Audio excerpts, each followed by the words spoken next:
Good evening, everyone. It's Wednesday, August 3, 2022. It's 5 p.m.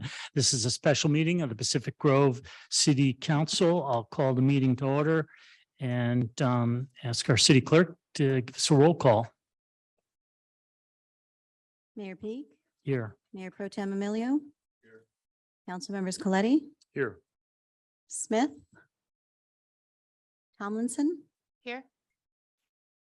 Councilmember McAdams, Here. and I have absent Councilmember Paduri, and at this time, Councilmember Smith. Thank you. First order of business is remote teleconference, AB 361. Ms. Kendall. Thank you. Honorable Mayor, members of the City Council, and staff and members of the public.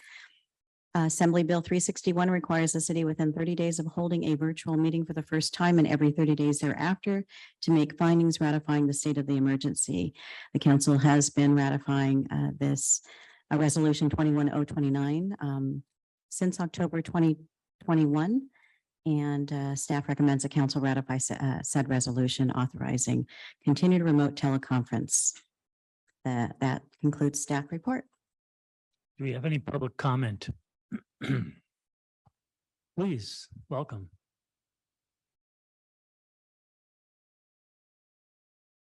Hi, I'm Vince Tuminello, local PG resident. Some of you may not have been around in 2002, but I've been attending city council meetings more so between 2002 and 2006 than lately, especially because of the COVID. But I just have been free talk, oral communication for several closed sessions. And I want to reiterate to you that I'm a stakeholder just as much as anyone negotiating in that private room.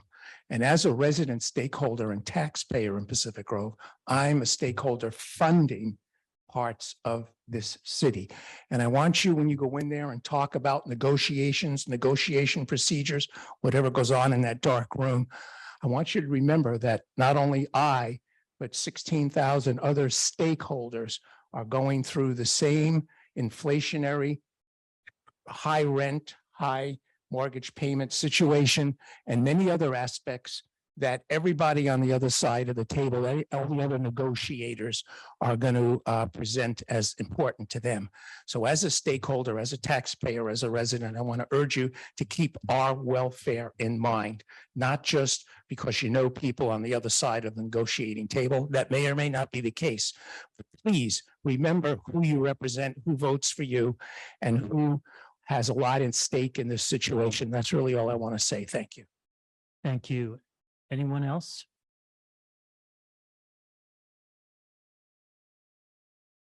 There's nobody online.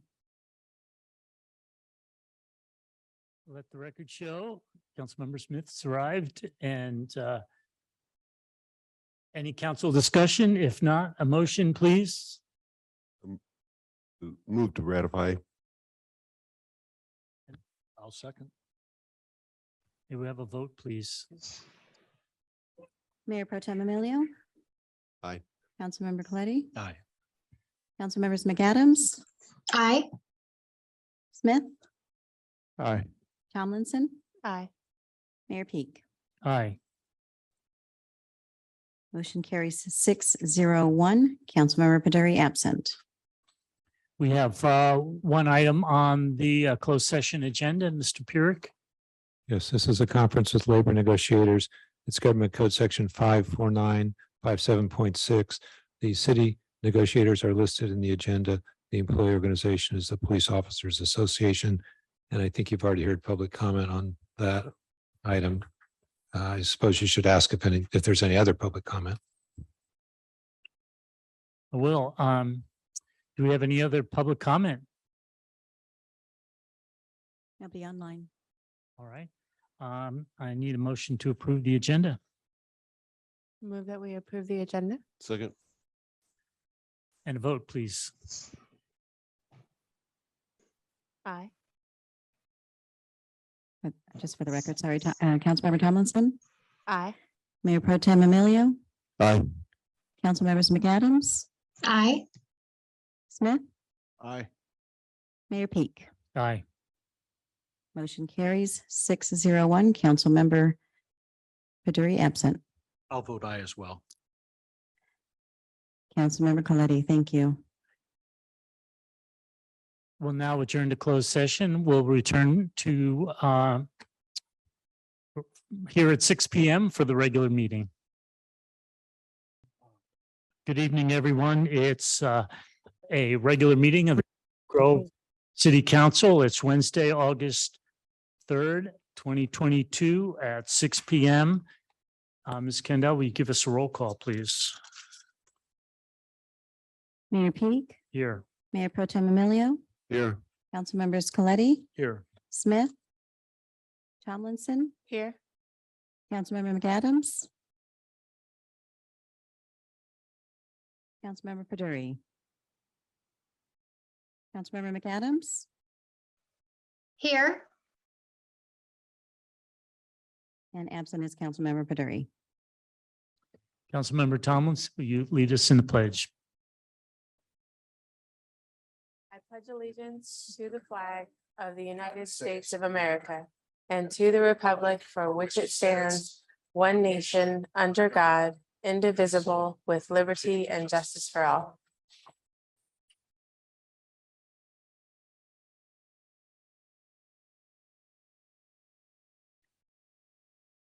I hear a motion to approve the agenda.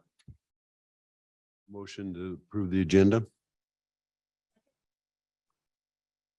And may we have a vote, please? Mayor Pro Tem Emilio. Councilmember Tomlinson, Aye. Mayor Peak, Here. Councilmembers, Yes, aye. thank you. Councilmembers Coletti, Aye. McAdams, Aye. and Smith. Aye. Motion carries 601. Councilmember Baduri absent. Mr. Pirrick, will you provide a closed session report out? Yes, there is no action to report from the closed session. Mr. Harvey, any announcements? No, Mr. Mayor. Council announcements? I don't have an announcement, but I have a question for council. Who knows? They will not be in attendance. Oh, Councilmember McAdams. Sorry, missed your hand. Thank you, Mayor. Tomorrow is the first day of school for PGUSD. So please give yourself some extra time in the morning and late afternoon for commuting. Stay on the lookout for our students going to and from the school sites via bikes, walking, scooters, skateboards, etc. Thank you. My question is, the first council meeting in September, on September 7th, does anyone here know they will not be in attendance at that meeting? It happens to the League of California Cities Conference in Long Beach starts sort of opening ceremonies Wednesday afternoon. And the meeting is Thursday and Friday. I don't think I will be in attendance for the meeting because of the conference. That's my typical day to go to the conference.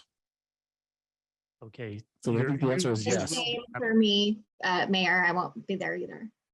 Okay, anyone else? I know Councilman Paduri is not here, but he is going as well, and I would suspect that he would also go on Wednesday. I'll check with him. I did attend a League of California Cities Conference. And just so happens I took the early bird down to Long Beach, or actually LAX on Thursday morning, and avoided a night in on the city expense. It is possible. Councilmember Tomlinson? Sorry, I don't have plans to go to that conference. So are you saying the conference starts on Wednesday or Thursday? There are some opening ceremonies on Wednesday, but it starts in earnest early Thursday morning. Okay. Yeah. Well, just to answer FYI. your question, I plan to be here. Okay, all right. Thank you very much. And now moving on to general public comment. Welcome.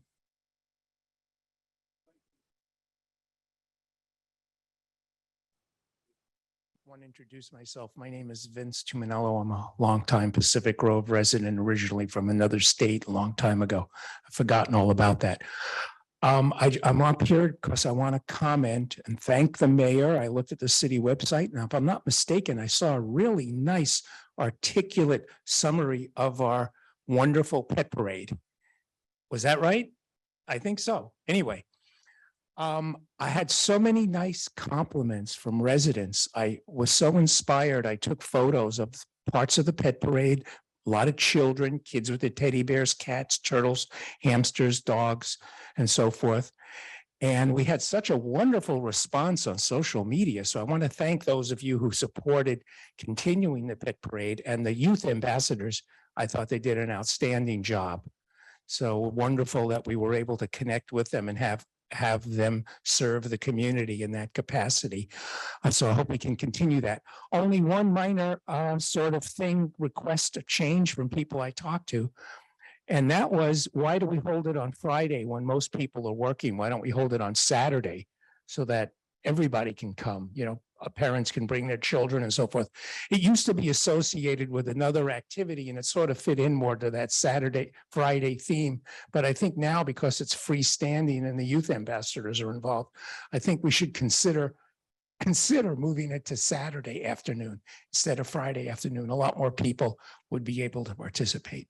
Just an idea. So those of you who supported continuing the pet parade, I want to thank you so much. Thank you.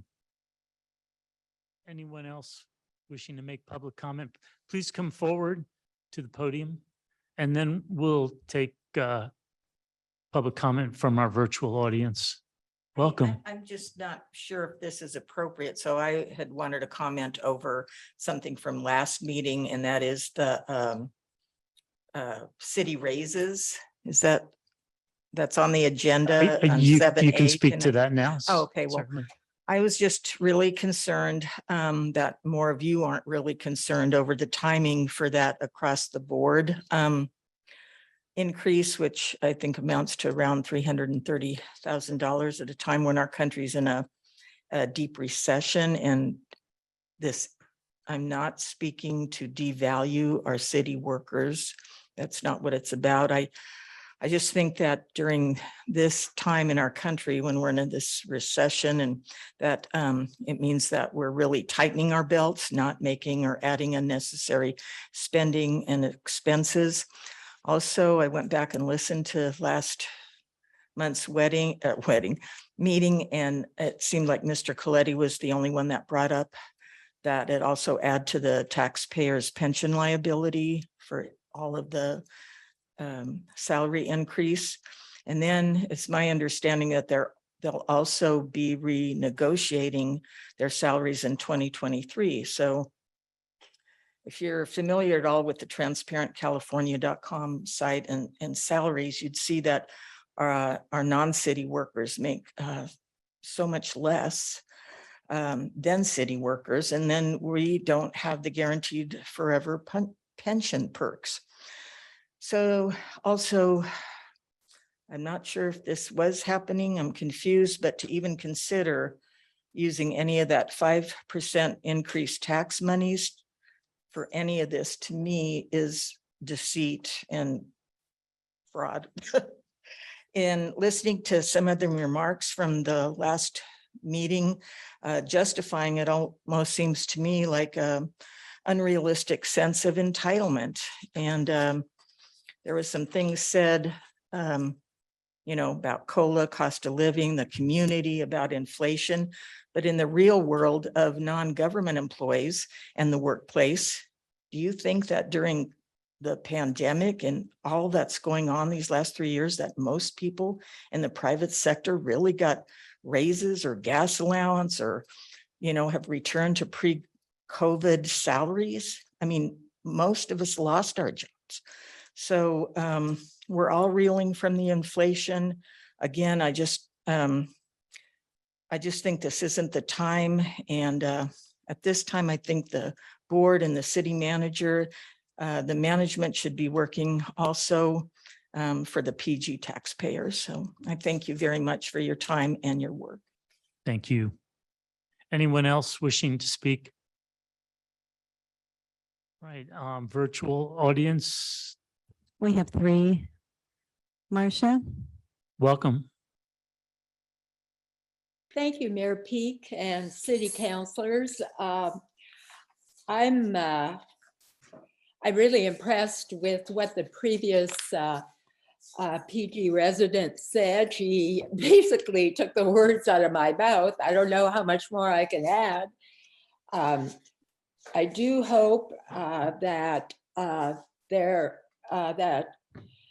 the consent agenda second reading can be moved to the general session meeting so more of the public can provide input and perhaps persuade you to reconsider giving your approval to salary increases.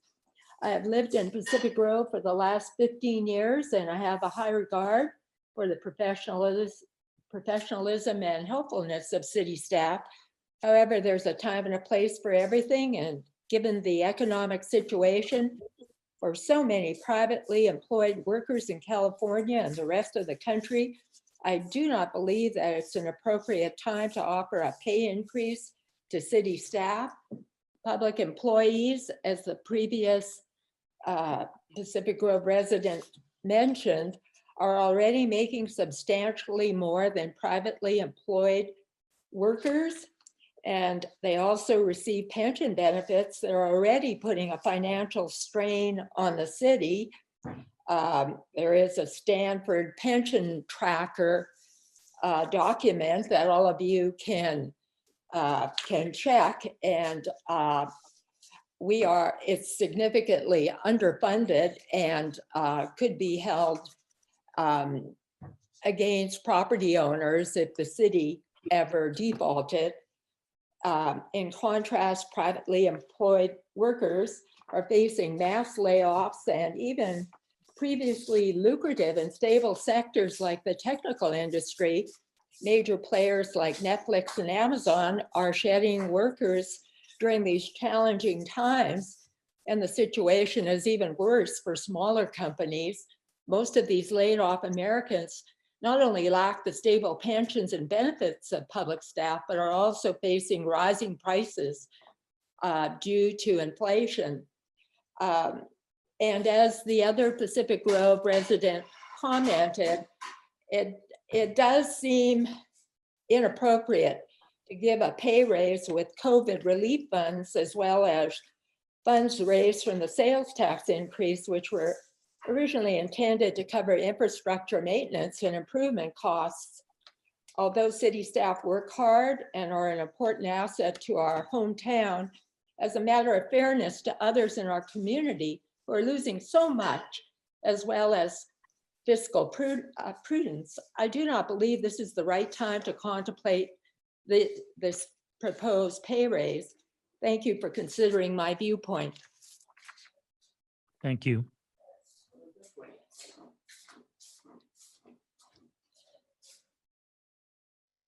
Carmelita? Welcome. Good evening, and thank you for your service. I'm Carmelita Garcia, resident of Pacific Grove. I would like to, first of all, concur with Mr. Tuminello, who was speaking about the pet parade perhaps being held on a Saturday. That does make sense, and I think it would provide a great opportunity for much more public participation, and especially for the tourism industry. I want to give a shout out to Public Works. I cannot say enough about them with regards to their response time when it comes to correcting issues that are brought to their attention and the great job that they all do. I'd like to bring up an email I sent to everybody regarding human waste in private people's yards, Pacific Grove residents, and whether or not the city has followed up by perhaps contacting the various delivery companies and sharing where our restrooms are, public restrooms, so that the delivery people can have an opportunity to relieve themselves properly instead of using yards. That is a big issue here in Pacific Grove. Also, speaking of revenue, so once again, I know it was brought up for discussion sometime back regarding vacant homes here and attempting to charge either a fee or a tax for services rendered because they remain empty, with the hopes that it would prompt people to maybe rent the homes out instead of letting them sit empty. So I believe that is an item that should be brought up for discussion and consideration. I think $10,000 a year would be great per empty home. And finally, I want to encourage everybody to please continue to mask up. We're not out of the COVID pandemic yet. Our schools are back in session or about to be back in session in Pacific Grove and have opted not to enforce students to wear masks. Yet I would hope that they would have a choice to wear or not wear. But the bottom line is that we need to continue protecting ourselves and not take it for granted because numbers are going up and down. So we need to protect ourselves and other people. Thank you very much. Thank you. Inga Lawrence and Doimer. Welcome. Good evening, Mayor. I was going to pull item 7A on the consent agenda, which two public speakers have already been addressing with your permission. So how do you want me to proceed? Because that is something I would like to address, but I was gonna pull 7A. You couldn't do so. I can pull it. Yes. We discuss it later also. Yes. Did you have anything else that you wanted to discuss besides that? No, Okay. not at this time. Thank you very much. Thank you. Lisa Ciani. Welcome.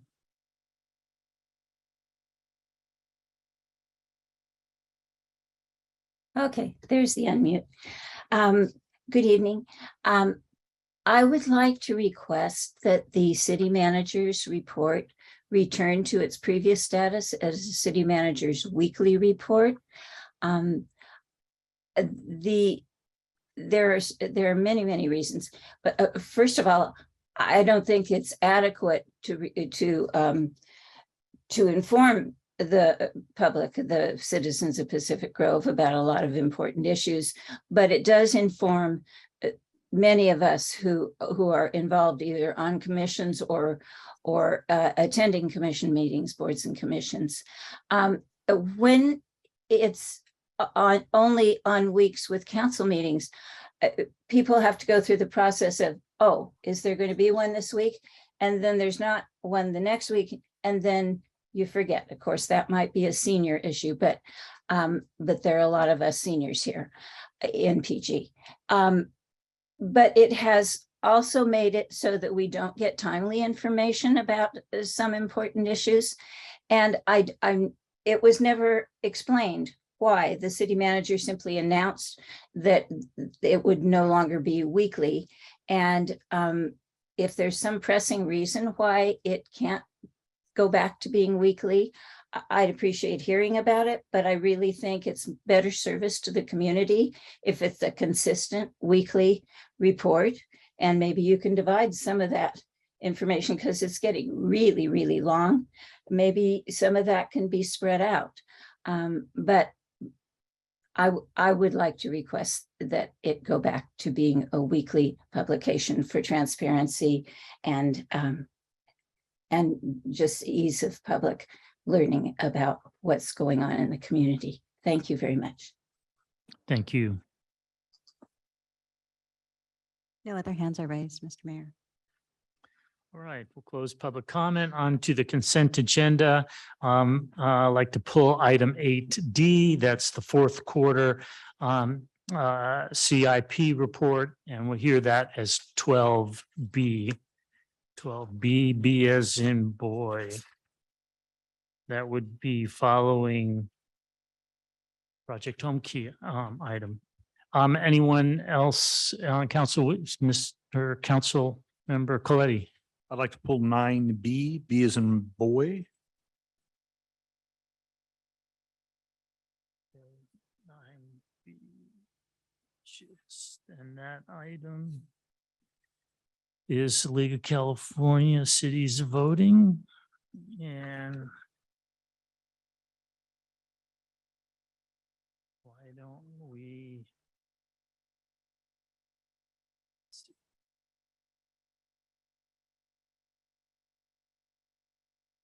Why don't we just hear that as 12C? It's a light agenda. We'll just.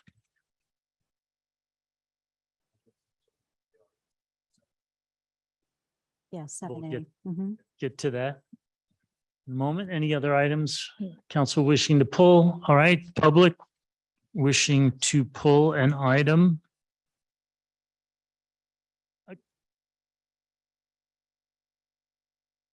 Yeah, we're doing that right now. Okay.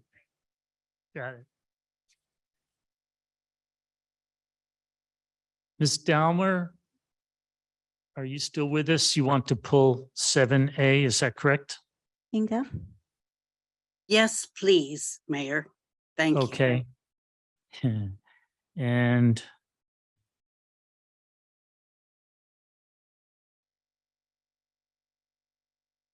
let's just stick it in at the end and make that 12 D as in dog.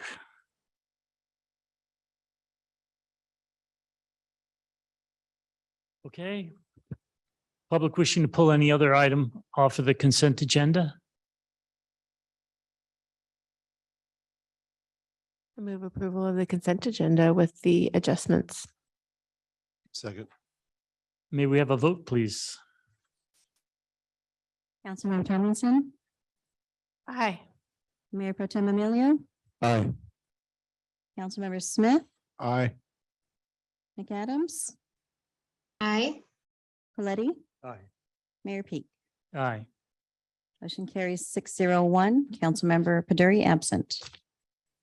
I'll summarize briefly what we've just done. Council has approved minutes from July 20th council sessions and also the July 20th council meeting was continued to July 27th. We approved those minutes.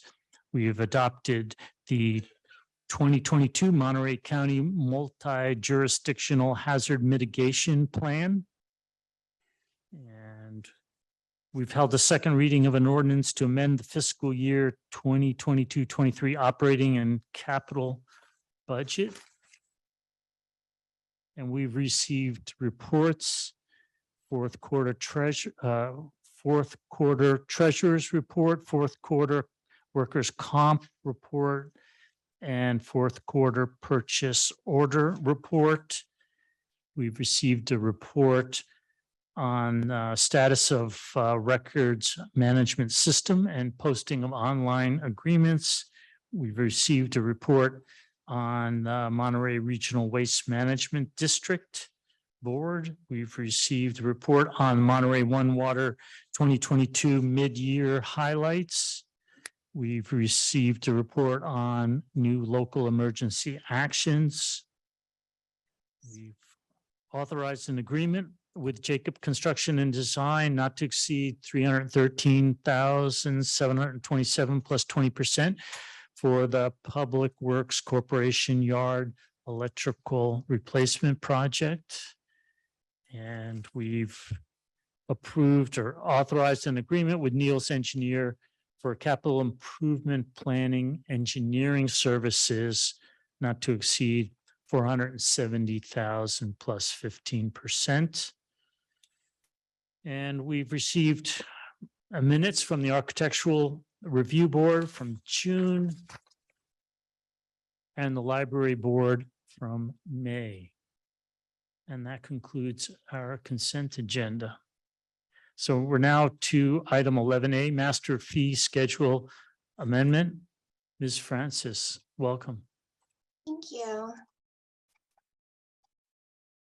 So this evening, I'll just share my screen really quick. I think that was Do you guys, can you see my presentation? Yes. Great. Tonight I'm requesting an amendment to the master fee schedule.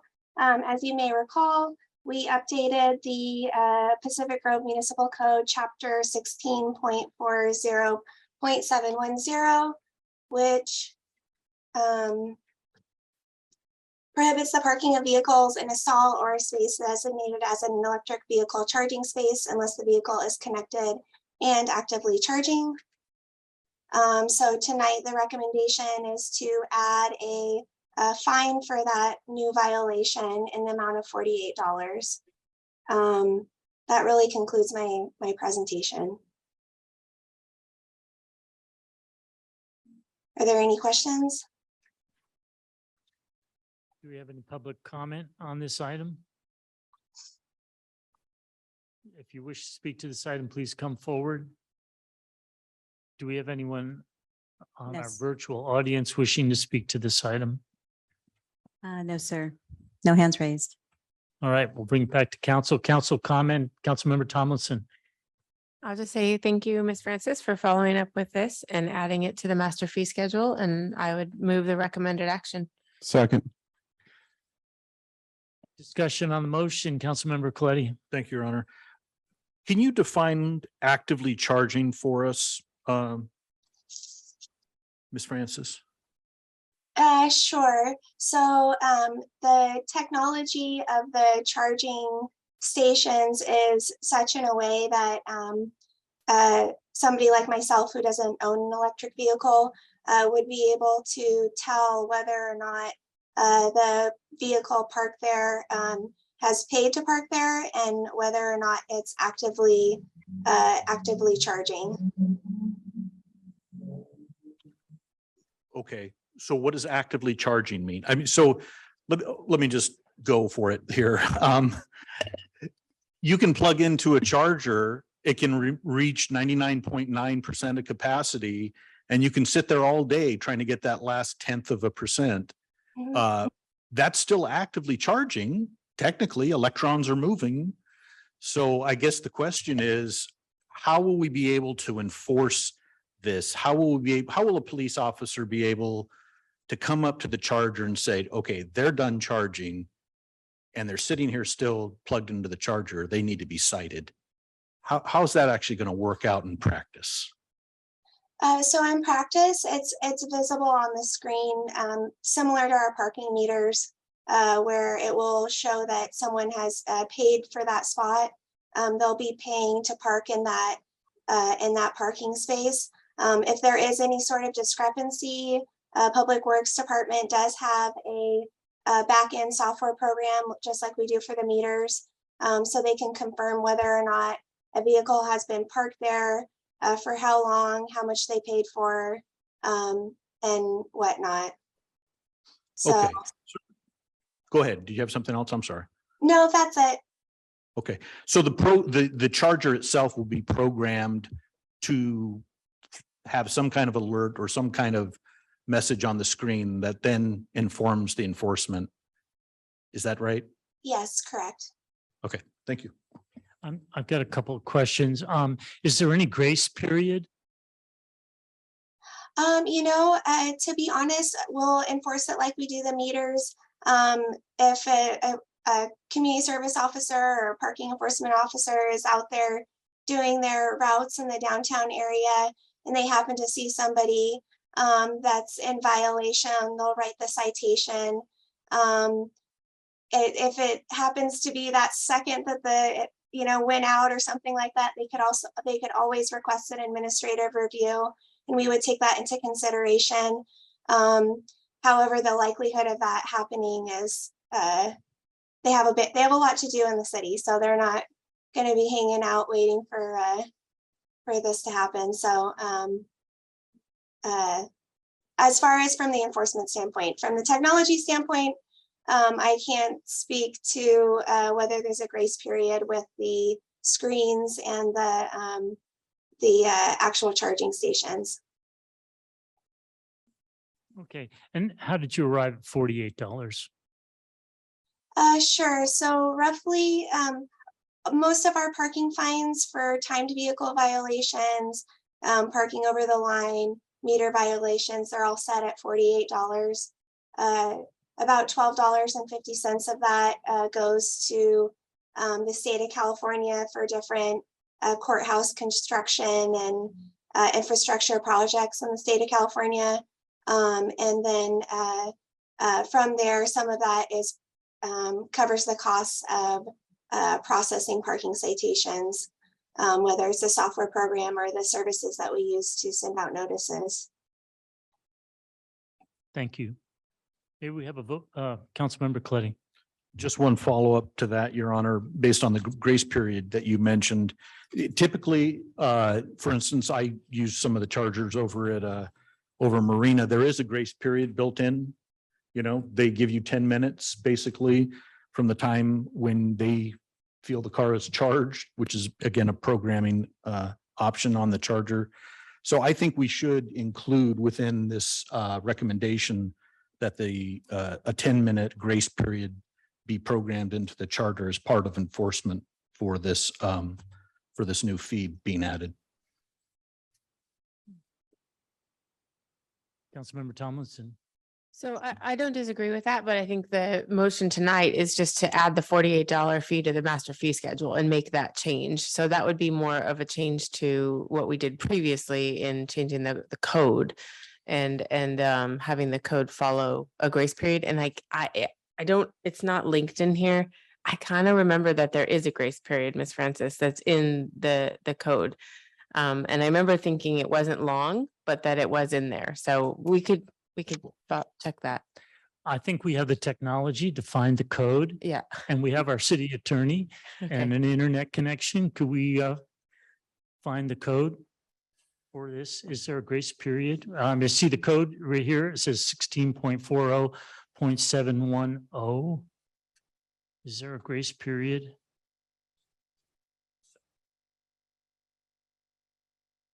Or Mr. Harvey, can you help Maybe us out Mr. here? Parrott could get back to us on that week because we can vote on the. I just don't, I think You should. I think it's more of an implementation. Ms. Francis, if you'd pull that up on your machine, please. Thank you. Pull that and share it with the screen, if you would, please. Thank you. We're just simply saying, okay, you're going, this will be the fine amount, but it's important to say how that fine will actually get triggered. Councilmember Smith. Yeah. It's not before us tonight in my mind. The fine, the fee, or the very simple question is before us for a vote, but I don't think we need to go digging around in the code at this point, but we can bring back a code amendment. And see, I mean, that's what I would recommend. Yeah, sounds fair. Do we have an internet connection here I have tonight? We do, Mr. Mayor. The clerk and Ms. Francis are looking, actually. We have been since this was brought up, and the clerk has said she doesn't see the grace period, and I'm asking Mrs. Francis to check as well.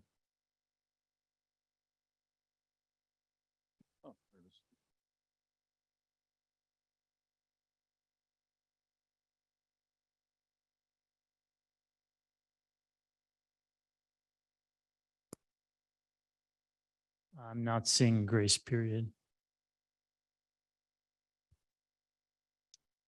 I don't see any grace period, but certainly from a technology standpoint, I could work with our Public Works department and see if there's any settings or things like that we can make to the charging stations.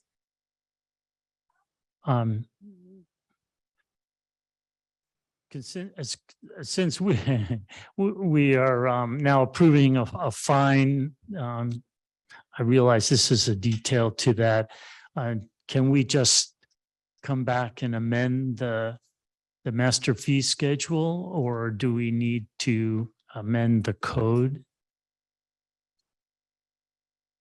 Would think it's a I've asked master the fee question schedule. about whether there's a grace period, and I've been directed to this code section. I'm reading it. I don't see anything about grace period in here. So now your question is what? I'm sorry, I'm not following what the question is. So can we add a grace period right now, tonight, to the master fee schedule? Sure. Okay. Councilmember Tomlinson. So I'm on board with the grace period, but I like programmatically, why would that go in the master fee schedule? Because how you get violated, the fee is $48. That's what we're adding because that doesn't exist right now. But then where do we need to codify how you get violated? It seems to me that it would be in this here. So your question was, can we change it in the master fee schedule? Yes, and Mr. Well, Pyrick, I'm yeah. hearing, I think It's you a- could I'm do. either. challenging that because it Yeah. doesn't make sense. You could probably do it in either one, but I think Councilmember Tomlinson makes a good point. It might best fit in the code Yeah. rather than in the schedule. Well, just for one, may I make a comment? yes, For one, for enforceability reasons, if they were ever to be challenged, if it was in the fee schedule, I think it'd be a major problem. Okay, if it was in the fee schedule, it'd be really confusing. The code itself creates the elements of the offense. So, we have to think about enforceability too for the grace period. Mayor Pro Tem Emilio. Thank you, Mayor. I was with actually Councilmember Baduri up in Sacramento, but he had an application that said his car was fully charged. But I'm willing to make a motion on this. Oh, please. Okay, thank you. I make a motion to amend the City of Pacific Grove Municipal Master Fee Schedule to set a fine amount for violations of Pacific Grove Municipal Code, Chapter 16.40.710 related to parking and designating electric charging parking stations. That is the motion that was on the floor already. Oh, okay. But it's good to reinforce, I always say. Well, whoever made the motion, I'll second it then. All right. Oh, okay. Yeah. I it's been- couldn't hear you. So after this discussion, and I think I understand the issue more clearly now. I think the best place to add the grace period would be in the code rather than in the fee schedule. So if you did want to add a grace period, you should probably bring this back at a future meeting. I agree. with that. Okay. And I think we need to redefine or define what actively charging actually means. Okay, may we have a vote, please? Councilmember Tomlinson, Aye. Councilmember Smith, Aye. Mayor Peak, Aye. Mayor Pro Tem Emilio, Aye. Councilmember Coletti. Aye. Councilmember McAdams. Aye.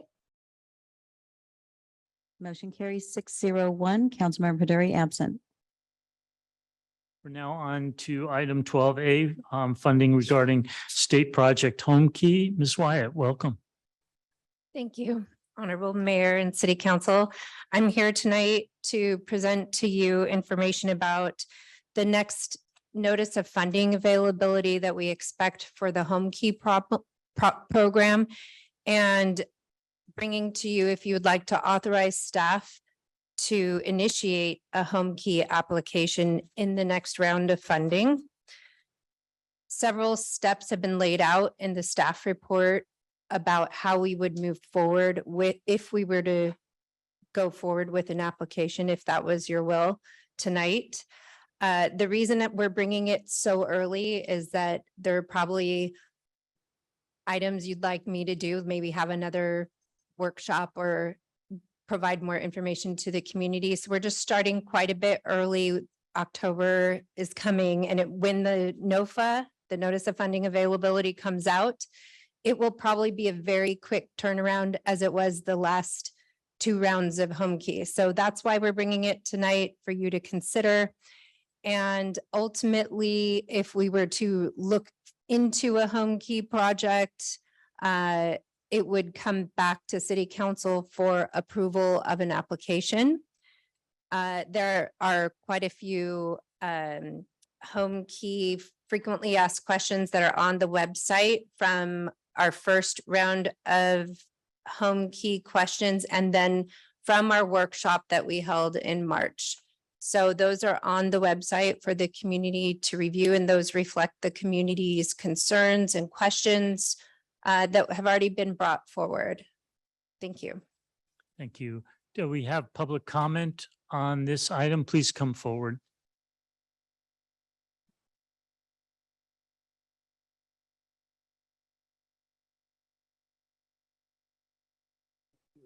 Mr. Mayor, members of the council. My name is Steve Lilly, and I'm here this evening as a private citizen. Let me begin by saying it gives me no pleasure to be here to speak against a proposal by our Community Development Department, because I think they otherwise do a fine job. But I think the message that I have tonight is one of caution on this.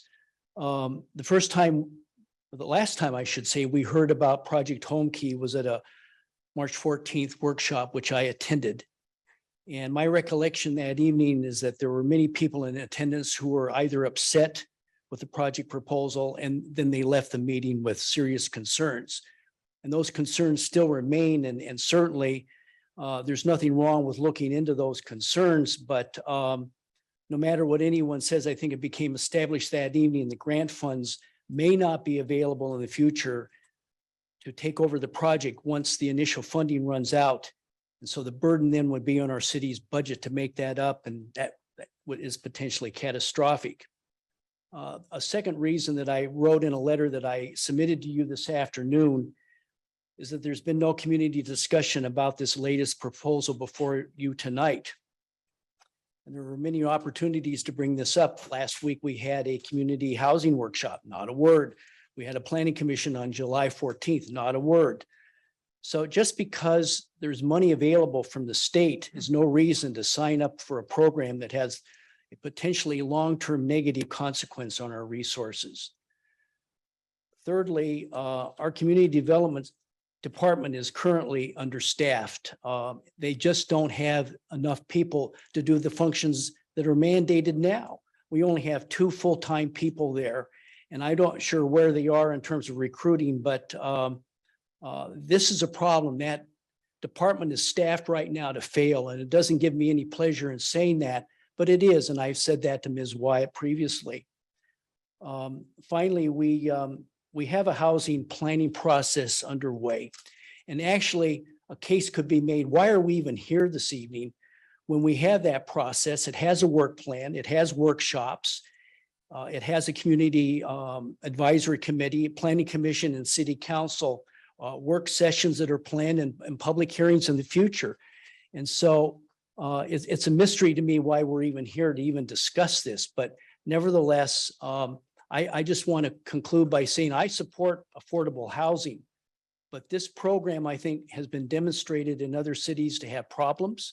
We know in the case of San Francisco that their programs up there are now in the throes of scandal, with developers having taken the money and left town with death and the like in its trail. And this is certainly something we don't want, but for sure. But please allow the planning process that we have for housing to go forward. Thank you, Mr. Lilly. And so that we can define realistic strategies. Thank you. Thank you for your time. Anyone else wishing to speak, please come forward. Welcome. Vince Tuminello, PG resident. Mr. Liu, thank you so much. That was an articulate, informative, and thoughtful and cogent presentation, realizing many truths and facts that have not been discussed in the community. And I think it's very important. I just want to if I had a tape player or MP3 player, I just replay what he said. I thought it was fantastic. He covered just about everything. So in the consideration of time that the meeting's going to take, I'd like to cut my comments short and just say, please take what he said very seriously. I'm in total support. And I did go to that workshop. When was it? A week or 2 ago at the community center. And I hate to even call it a workshop, though. It was more like a lecture than a workshop. There wasn't a lot of input. So however we organize some type of a get together for the community, let it be a real workshop where people get to come up and voice their opinions, their concerns. And I think the financial problem is one of the biggest ones. You know, the state's going to give us money to start this thing. And then after a few years, it's going to fall on the backs of the residents. And that's inappropriate. Thank you so much. Thank you. Anyone else? Anyone in our virtual audience? Yes, Mr. Mayor, we have about 4 hands raised. Dan Anderson. Welcome. Hello, can you hear me okay? Yes. Yes. Okay, I know staff is working very hard, which is commendable, but I don't understand why we're spending so much time on a problem that by and large doesn't exist in PG. I think we would be better off spending more time on affordable housing and work up a program for the public school teachers, the firemen and police. The Mission Lennon site would be a great candidate as a affordable housing site. Secondly, I agree with the comments before. My concern is if we are an applicant for a homeless shelter, we end up on the hook as a city in terms of liability if the developer skips out. It would be a common practice for a developer to limit his liability to the equity in the deal. And the equity that the developer is putting in is hardly anything. That means the city of Pacific Grove could easily be holding the bag if the project doesn't work out. This is a big deal because they're asking for a 55-year commitment and only short-term funding.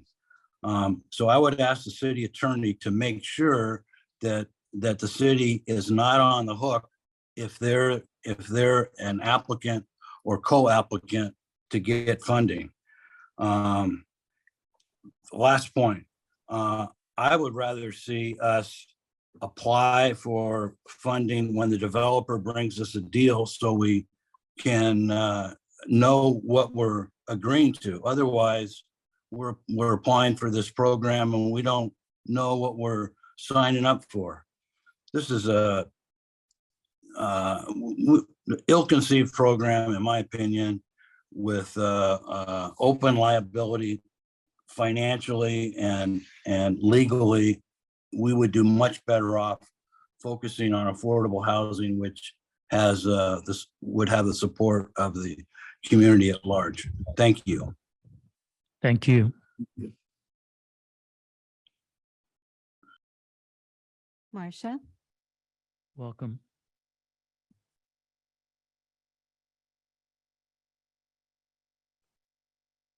Thank you, Mayor and City Council. I would like to voice my opposition to the proposed project Home Key.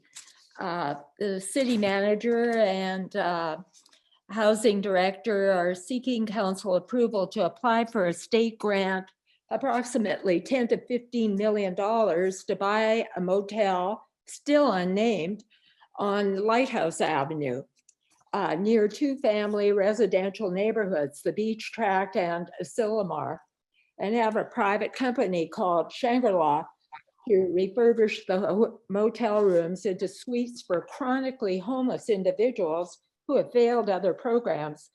These individuals do not have to be clean of addictions or alcoholism or be receiving mental health therapy. And even once accepted, these same homeless individuals are not mandated to give up addiction to alcoholism or receive mental health counseling.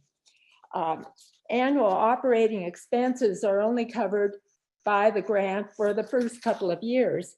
Thereafter, annual operating expenses need to be paid for by PG taxpayers, and these can amount to hundreds of thousands of dollars. For example, Larkspur residents in Marin County discovered to their chagrin that they would be on the hook for $850,000 per year in operating expenses to maintain 43 homeless individual suites. Also, there is a matter of getting water permits. This may, changing motel rooms into suites with full kitchens, dishwashers, sinks, and apartment-sized laundry would possibly intensify water use.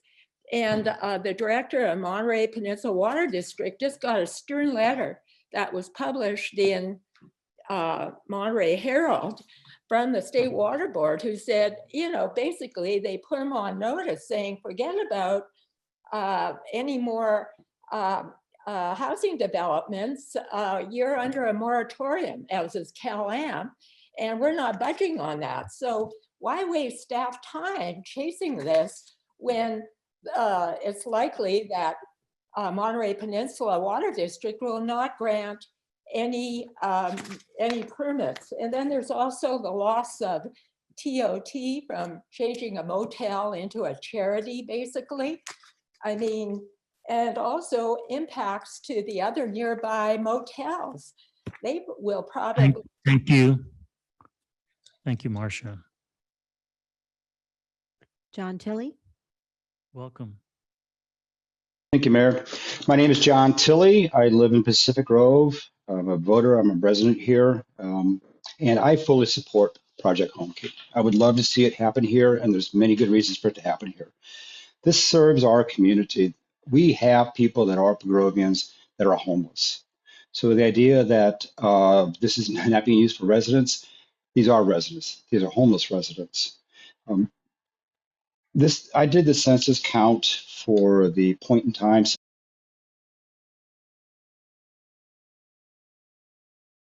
around Creek Bridge, counted 0 people. I counted in Carmel, I think I was at about 19, mostly down around the Safeway, mostly down around the river, and it was incredibly heartbreaking to see how these people were living. If society doesn't help the least fortunate among it, what kind of society is it? It works. Look at Salinas, look at King City, ask the government officials over there. I've done it. I've asked supervisors outside of our district what they think of it. They laud this program for good reason. It works. Affordable housing is part of the continuum of helping these people get off the street and become productive members of society. And it's what we should be doing. Monterey County has tremendous resources to transition people from homelessness to a more productive lifestyle. Project Homekey is just part of it. If you really start to educate yourself and pay attention to what's going on in the county at large about, just really compassionate, brilliant people doing work to help people have a better life, you'll understand that Project Homekey is just part of the solution. There's many other pieces. There's a lot of great funding going on, and I encourage this council to study the funding, to understand it, and to put it in place as a tool should you decide to move forward with this type of a project. Instead of pretending like this opportunity doesn't exist and pretending like we don't have homeless people that need service. Again, I'll say society is judged by how it treats the most in need amongst it. I suggest that instead of operating from a basis of fear on helping these people, they would choose to operate from a basis of compassion. Thank you very much for letting me speak. Thank you. Lisa Ciani. Welcome. Thank you. Oh dear, what's that? Oh dear, sorry. I don't know how to go here. Oh dear, I cannot get the phone turned off. Okay, I'll try to speak anyway. I want to say that I support providing affordable housing and including housing for homeless, but well thought out, going into it, knowing what we're doing. And I agree with previous speakers who've said this item is on the agenda prematurely. And a big concern of mine is these public workshops that are in person, that are not available for the public who does not attend in-person workshops during a pandemic, that we need to provide much more public opportunity for public participation. So the last 2, at least, workshops that I've heard about were not available. We can watch a video afterwards. Well, that's not public participation. So I don't know. It's kind of like public participation is something that gets checked off on a checklist. But I think that this just needs to be more open and transparent, and very carefully approached, and not diving into something with developers who know what they're doing and what their goals are, but we're not really sure what that means to PG. All right, thank you. Thank you. Mark Jacquin. Welcome. There we go. Welcome. Thank you for letting me have a few minutes. I'm speaking against this item and proposal as presently constructed. Homelessness is a real problem. And by the way, I agree with all the previous speakers, even the speaker who says that we need to do something, but I don't think this is the something, right? At least not in this state of affairs. Homelessness is a real problem. But like the other speakers, this project that you offered tonight is not a complete or viable solution. There can be better solutions and more sustainable solutions with more clear off ramps and more clear sustainability ramps. We don't need to jump quickly and now just to copy Salinas or Seaside or King City or anyone else to say, me too, we're doing it too, just like that, or just to get cash that might be available. I've spent a lot of hours, I need volunteer hours trying to help the poor and poorless. I've been out in the streets like that other fellow before and with the checks or cash. And I know this, that it's difficult to help the homeless and it's difficult to help the people stay in their homes when they're teetering on the edge. This is a social challenge that we have to embrace, absolutely. In fact, there are many organizations in our town and in our peninsula that are embracing it strongly. We should have no fear of that. But my participation has also showed me that there are surprising costs. There are dead ends and there are issues that pop up and hurt our ability to do our mission and stop it. Right now, the program is presented to our town is not mature. It doesn't have a complete fiscal or a complete operational model built into it just to approve and go forward. I would say it's irresponsible to say we've got this is not a solution that you can turnkey anything. And this is not presented as a iterative starting step program. Please don't pass this tonight, rather continue it for more development later. That would be the better solution. And it'll be a solution that Pacific Grove, all of us can be proud of and we can go forward with to do something we have to do. We have to help our homeless, but this is not it tonight. Thank you very much. Thank you. No other hands are raised, Mr. Mayor. Okay, we'll close public comment, council discussion on this item.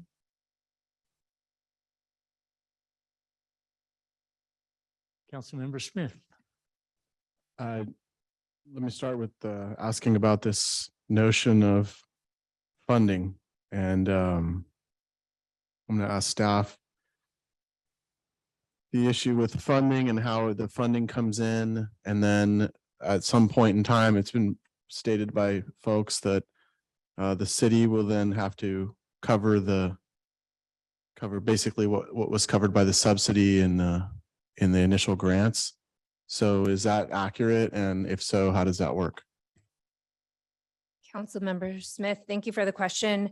So depending on the notice of funding availability and how the state structures the funding opportunity, and depending on all of the factors of the project, which will be determined later, there's a pro forma that is created by the developer and the development team. And then we look at all of the funding sources, and if the funding sources are able to cover supportive services. So we'll be looking at a 55-year project with how will this project work in this pro forma. So it's a very detailed fiscal analysis that is done to check the viability of a project. It's typically done by fiscal analysts that are on the development team and then the state. And we also had in the last round a technical advisor from the state who had extreme expertise in affordable housing to do a double check on that to make sure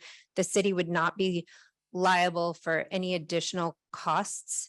So all of that will be programmed out in this fiscal analysis dependent on the funding.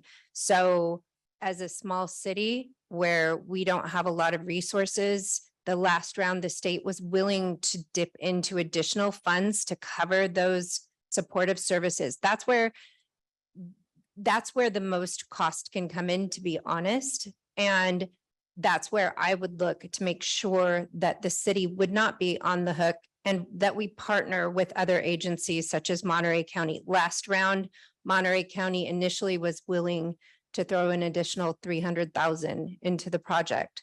So we would work with our partners to ensure that the city would not be holding the bag, and that fiscal analysis, if we were to go forward, would happen on the project with experts and experts that are on the city side to ensure that we have a viable project. So there are a lot of pieces, and I would make sure that would all happen.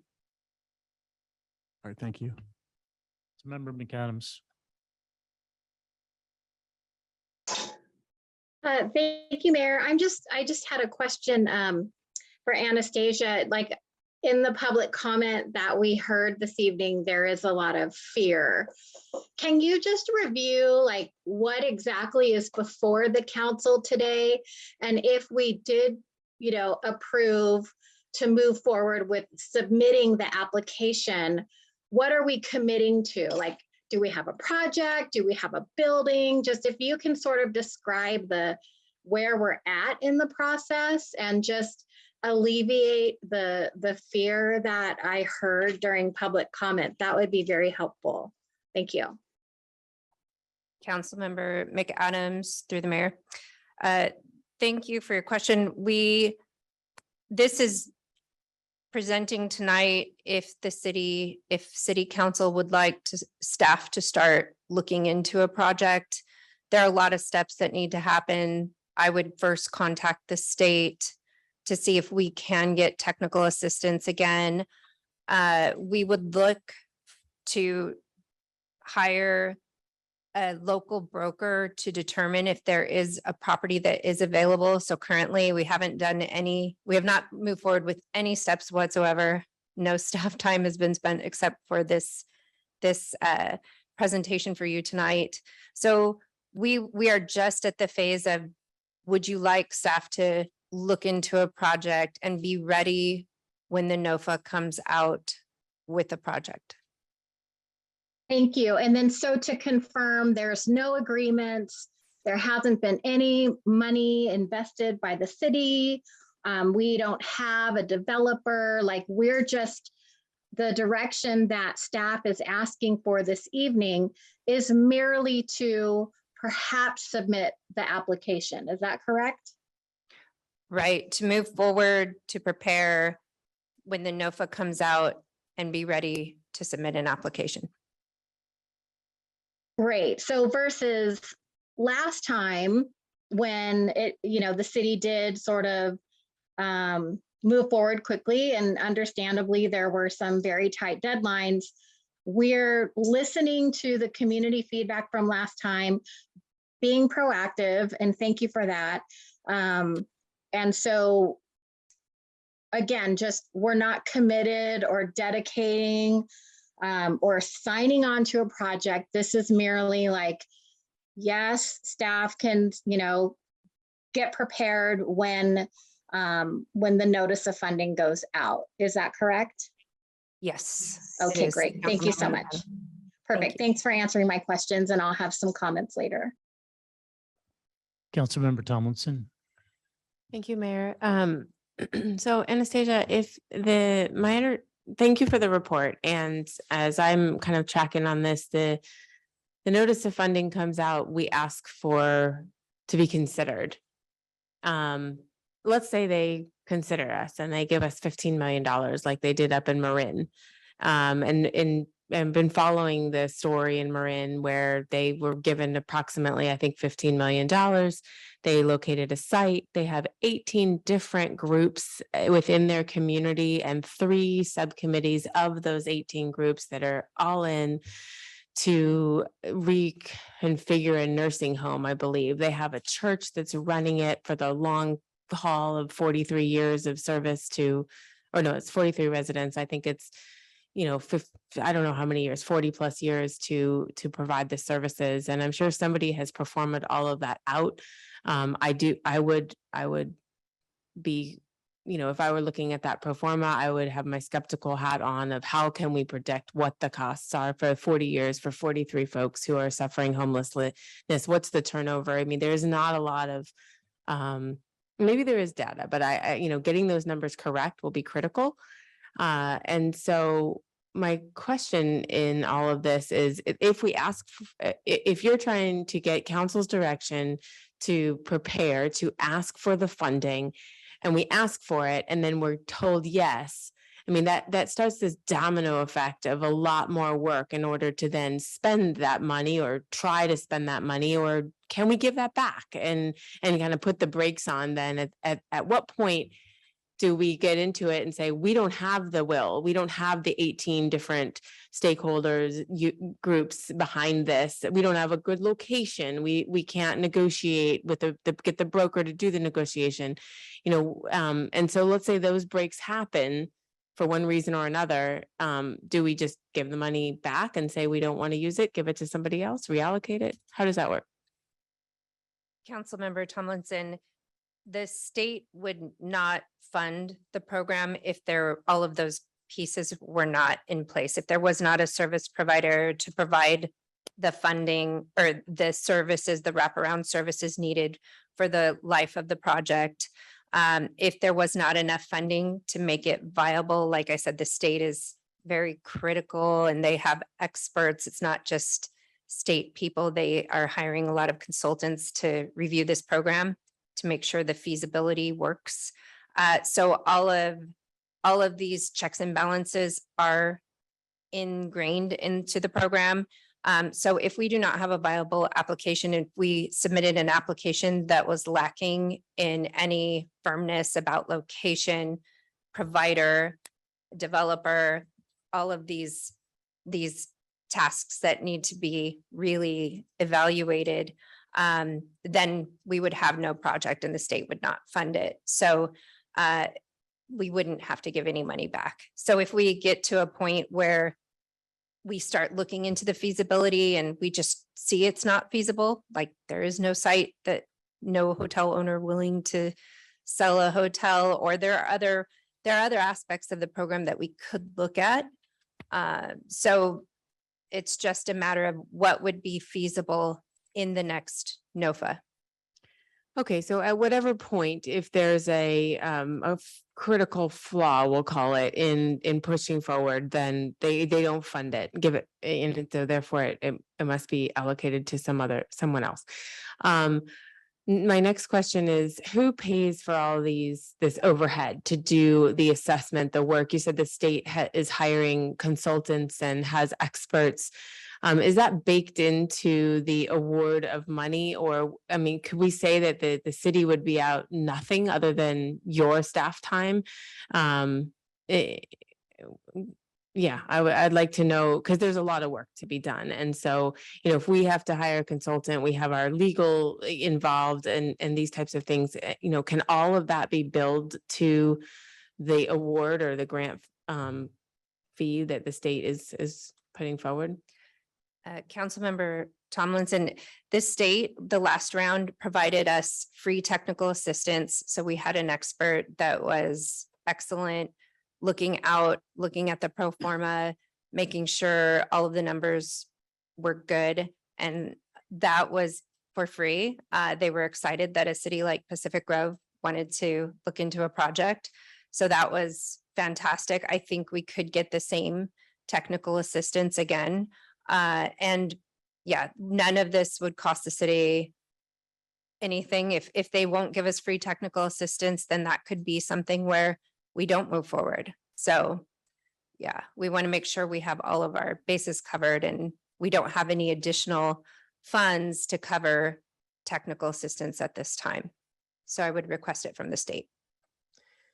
Okay, so I'll wrap up my with a comment to say I would want the if in a perfect world that anything that any fee or cost that it would be to move this project forward, and I'm thinking about these, the long term of 18 different stakeholders and meetings, we'd have to hire someone in your department who would manage this all the way through, in my opinion. And I would want that to be not something that all with the potential that we uncover a fatal flaw and it doesn't go anywhere, right? So I would want that to be covered in by the state somehow, however, from a cost perspective. And if that were the case, then I think I would be okay with applying for the grant and seeing if we even get the consideration to then take those next steps forward. But what I don't want to do is apply for the grant, get told, sure, spend a ton of money on doing the due diligence only to uncover a fatal flaw, and then we're just out that money. And it was an exercise that was ultimately gets us nowhere in the housing problem, and it costs us to do it. So that's my thought. Councilmember Coletti. Thank you, Your Honor. A question for staff. Is Shangri-La Industries the expected beneficiary of this home key funds? I mean, are they the ones we're going to be partnering with? At this time, none of that is determined. Okay, that's who was used on the prior project. Is that correct? Councilmember Coletti, yes, that is. Okay. Yeah, I think we uncovered a lot of problems with Shangri-La. I don't believe they're a good actor. There was a bait and switch email between the owners and them that I think we should just never use them for this. If we do go forward, we would never use Shangri-La. But let's talk about the application and perhaps get to this issue of a fatal flaw. The application itself, now there's two steps to it, as I understand. The first thing is a pre-application authorization meeting. Is that correct? Councilmember Coletti, yes. I don't believe that's in the agenda report. So can you explain that to council, how that works? Yes, so Councilmember Coletti, this is, I would contact the state and complete, if that's part of the NOFA, then I would take that step. Okay, well, what does that step involve? Emailing the state. No, I think we need to expand on that. So what is a pre-application consultation accomplish? What are you doing with the state on that? What information do you provide and what feedback is expected from the state? In the last consultation that we did for the last round, we met with several state partners. We detailed what our fiscal situation was, and we detailed that we basically had no additional funding to provide to the project. And so we also detailed that we don't have a lot of staff. So the state said, okay, these are the factors going into this application. So they provided the City of Pacific Grove technical assistance, and they also provided us the opportunity to look into additional funding sources. So, but don't you also, as part of the pre-application consultation with HCD, don't you have to provide or identify a site for the project? Councilmember Coletti, no, at that point, you do not need to. Did you provide a site in the previous application? At that point, no, I had not. I believe the site was identified as the Beachcomber, according to HCD staff. Okay, so I think there's a two-step process here. There's the pre-application consultation where a site has to be identified or perhaps not. And I'm just wondering how that ties into when our liability is triggered. So part of the application process, and that was in the last funding, is you do have to identify a site. Is that not correct? You have to have what's called site control. Is that not true? That would be part of the application. Right. So you would have to have identified a site prior to actually applying for the home key funding. Is that correct? That would be part of the application. So it's part of the development of the project. So if there is site control, that typically means someone's gone into contract or opened an escrow. So if there's already an escrow open, how does the city council have any discretion on whether to proceed if there's already a contract? We can determine that in this phase of funding. All right. Let's get to the fatal flaw, because I think that's where we need to focus here. The fatal flaw is that there's no water. This city council received a letter from, it was forwarded by the mayor, This is a letter dated July 28th from the State Water Resources Control Board discussing so this was a 2-year effort on the part of the Water Management District to try to negotiate a modification of the cease and desist order such that past residential use can be converted into commercial and vice versa. In this case, we'd be converting commercial use into residential use, and there would be an intensification of water use, just going from a hotel to residential uses. And the condition of the CDO, it's called Condition 2. The local water district has been trying to lobby the State Water Board for years to try to relax that condition, and they haven't budged. And this letter that we all received dated July 28th just further confirms that. So until the CDO is actually lifted and we can actually use water for sites that will undergo a change in use or zoning, I think it is a fatal flaw that we should not embark on. So we shouldn't embark on this project at this point. And there's, I appreciate this staff or this agenda report. Last time it came before us, it was on the consent agenda, but there's still no analysis. I would like to just see a straw man pro forma tell us what, take an average hotel in Pacific Grove and tell us about the losses of TOT revenue. And, TOT is unique in that the city captures all of it. We're at 12%. Well, the city gets every dime of that 12%. And TOT is unique in that regard. It's also the fact that once you give up TOT for a motel, reestablishing a motel in Pacific Grove is very difficult. They're only allowed within our R3M zoning district. And if you want to go outside that R3M, you need a vote of the people. So I don't believe we have an analysis here that convinces me that we can even take these first initial steps.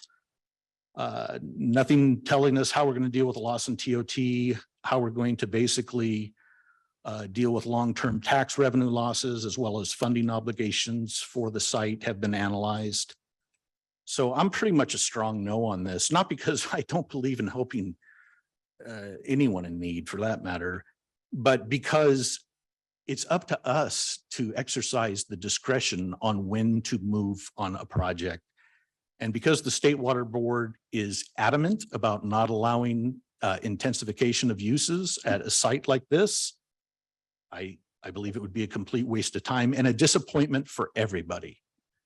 Those are my comments for now. Mayor Pro Tem Emilio. Thank you, Mayor. And thank you, Anastasia, for providing the agenda report.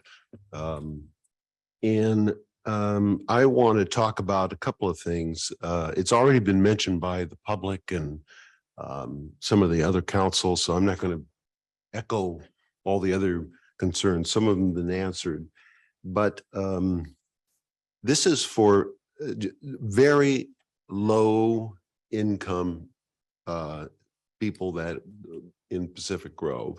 And I'm going to use an example here.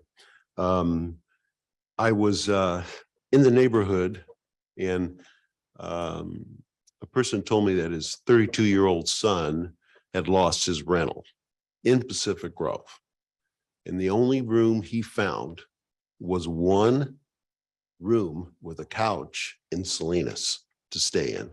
So I think there's some, and I really appreciate the comments made by the public and the emails we've received, but this project Home Key, we can't forget about our goal, which is increase affordable housing, determine policies, projects, programs that will advance the effort to create new affordable housing. That's our goal. And we have to keep going back to that. This is only, I had some other things I was going to talk about, but a lot of people have talked about it. This is a plan for round 3. Am I correct? And I had a list of people, City of King City, et cetera, City of Salinas, that's got this, but this is only to initiate the Home Key application. That's the initial start. And then if it goes what I call south, then we don't go for it. But this is only to initiate the state project Home Key, and it aligns with our goal of affordable housing for the low income. And I think there was someone mentioned, he stole my word, compassion. We have to have compassion for people. And whether in Pacific Grove, and that's great. I truly believe that. And I'm in support of this. I want to thank you, Ms. Wyatt, for bringing this forward and allowing council, the public, to have input on this. I know that this is a real passion of yours, and that's just great, and it aligns with council's. Arguably, our top goal is to add affordable housing, though this particular project is aimed at housing the homeless or the near homeless, but that certainly fits well within that umbrella. I share a lot of, if not most of the concerns that have already been voiced by the public and on the dais. Looking at our last process, we didn't know ahead of time what we were getting ourselves into, and even the application apparently commits us to a number of things. The long-term finances that are certainly an issue that we need to know about ahead of time. But I want to bring up something else that hasn't been spoken. A year ago, we finished a year study by housing consultants to address affordable housing, Barrett and Driscoll from San Francisco. And the initiative and the community meetings, the program is called Welcome Home, Creating a More Affordable Future. We had a lot of community meetings, and I sat in a number of committee meetings, and we came up with a number of actions, 2 near-term actions like housing density bonus and parking changes, adopting objective standards, streamline review, an inclusionary zoning ordinance, a housing fund, allowing small lot divisions, and then looking at partnering possibly on with landowners. Then that I'm not sure where this fits in. I know that this was not a state program at the time. I'm assuming it would have made this list, but I haven't seen much action on these items over the past year, and I would like to see some movement on it. I know your staff resources have been constrained. We had staff turnover and a vacant position. And then speaking to that, we have the housing element, which you very clearly described in this agenda report. And that state housing mandate has a deadline. And the number of times I've heard staff speak about this, and the housing element, state mandate and deadline is nothing to trifle with. And it's going to take a considerable amount of effort. And you identified in your planning commission report that there's a number of things that need to be done. We have to have the sites. We have to look at the general plan chapters, transportation, safety, land use, and also probably environmental impact review study. Anyhow, it's a tremendous amount of work, and we have a year and a half, and that sounds like a long time. But think back to our local coastal program. How long did our local coastal program take? 5 years. It took 5 years and hundreds of thousands of dollars to finalize the local coastal program. And so that's my benchmark on this. the housing element is such a huge effort, and it wraps in some of these items that are already been identified in the Welcome Home Housing Initiative. So I think it's time to focus on that and move forward. There's a number of items that I think we can pretty quickly start doing. We've been hearing talk about doing these things for a couple years. And so I'd like to see the focus on that rather than Project Home Key, which has a lot of questions. Anyhow, that's my thought. Councilmember McAdams.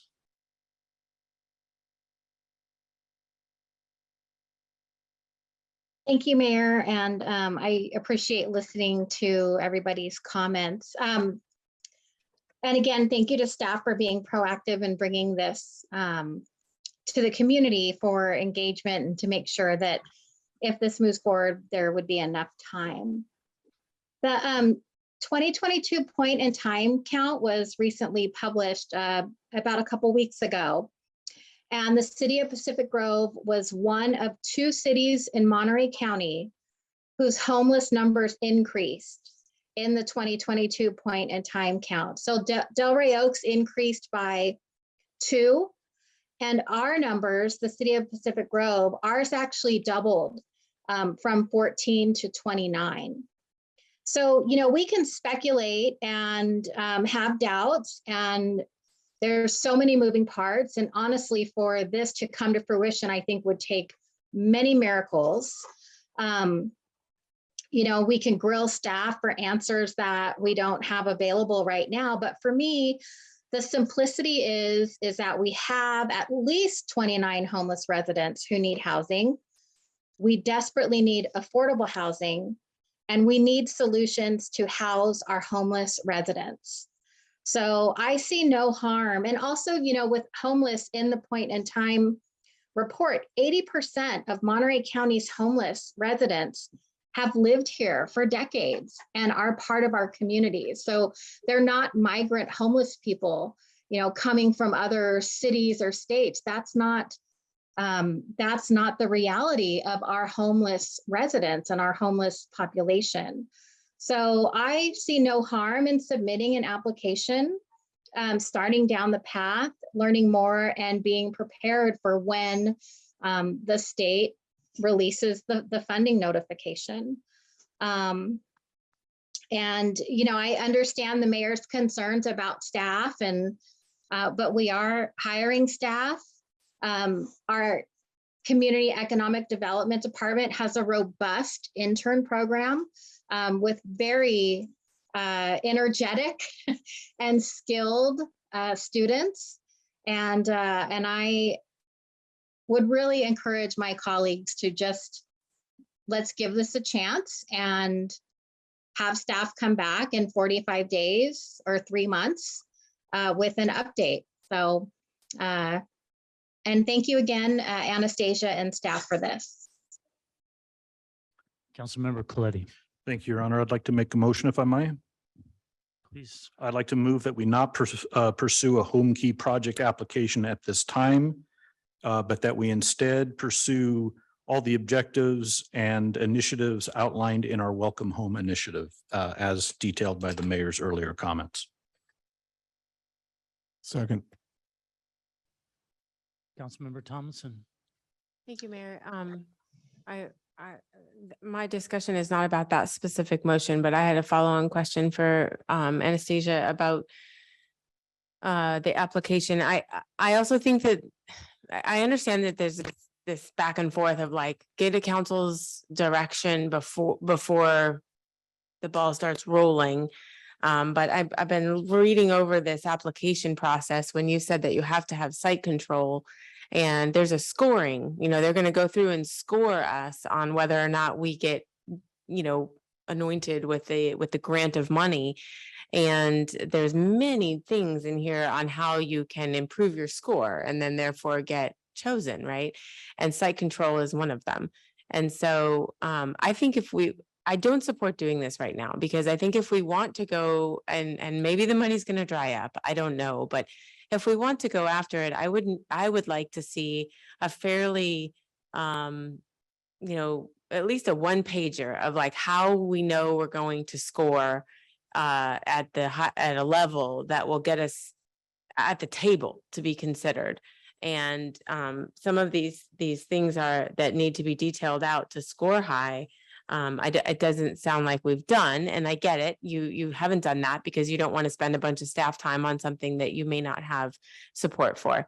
So I'm sorry, I don't know how to solve that conundrum. I know you're doing the best you can with that. But I just don't think we're ready to go and actually get chosen when we don't have a lot of these details ironed out or even thought of, or the community's support and involvement for them in order to then score well. So that's why I don't support doing this right now. I like the motion on the floor. Further discussion, Mayor Pro Tem Emilio. Going to do a friendly motion. It would be an amended motion. Amended motion then. Absolutely. I'd like to make a motion to authorize the staff to initiate a state project home keep application for the next round of funding. Do I hear a second?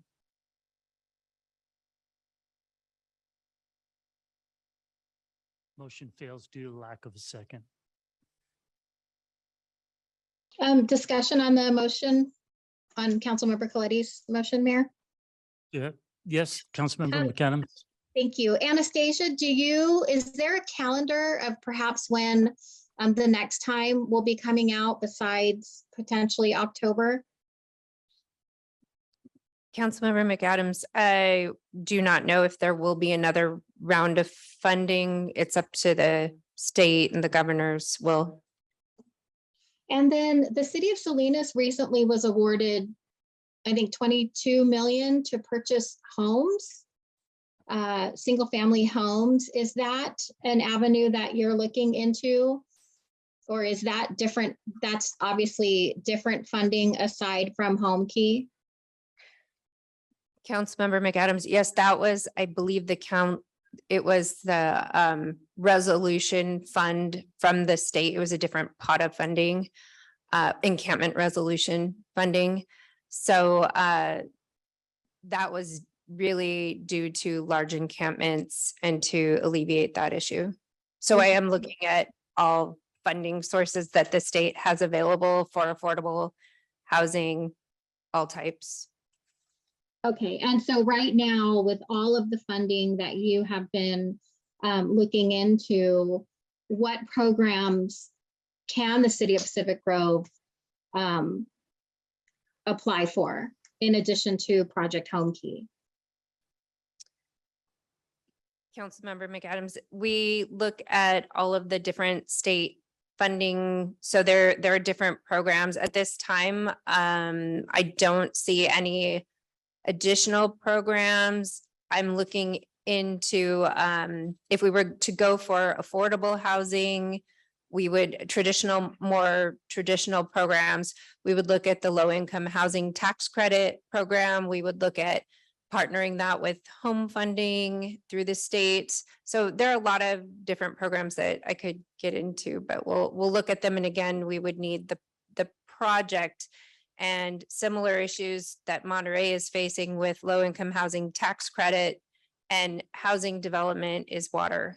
So if we don't have the water, you can't build the units. So I know that Monterey had quite a few affordable housing developments on Garden Road ready to go, and they have scaled back now due to water, especially after the recent letter from the State Water Resources Control Board. Thank you. But the city of Pacific Grove, we have a pretty robust allocation of water credits for specifically for affordable housing. Is that correct? Councilmember McAdams, those credits work for accessory dwelling units, and we are continuing to work with the state to be able to credit some of those ADUs toward very low and low income housing development. But as far as new construction, we are limited by condition 2. Okay, I thought that we had like 14 acre feet set aside for affordable housing. we can't. water entitlement. Sorry, if I could jump in. Yes, Councilmember McAdams is correct. You're actually both correct. You do have entitlement water set aside. Ms. Wyatt is just simply pointing out a limitation due to condition 2, but Councilmember McAdams is absolutely correct about the entitlement water set aside. Thank you. Got it. Okay.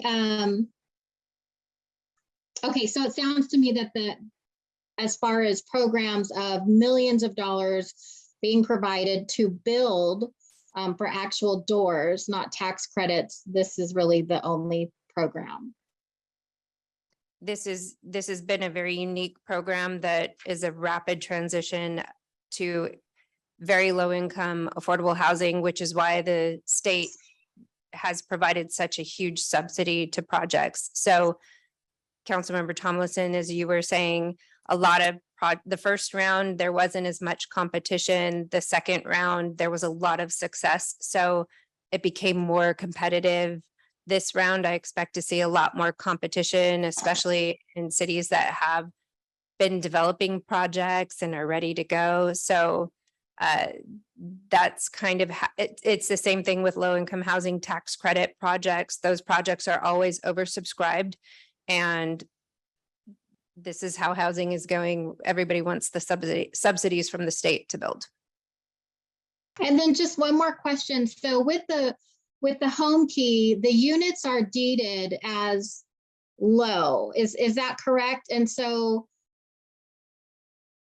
they're deed restricted for 55 years or longer in some cases? Councilmember McAdams, correct. These would be 0 to 30% very low income units. So people making 0 to 30% of the area median income would be eligible for this program and for those units. And so that would also include senior citizens, people with disabilities, veterans. I mean, this is a whole scope of people beyond this sort of like, assumed drug addicts or whatever. I mean, this is a whole list of people that would be provided services. And housing, is that correct?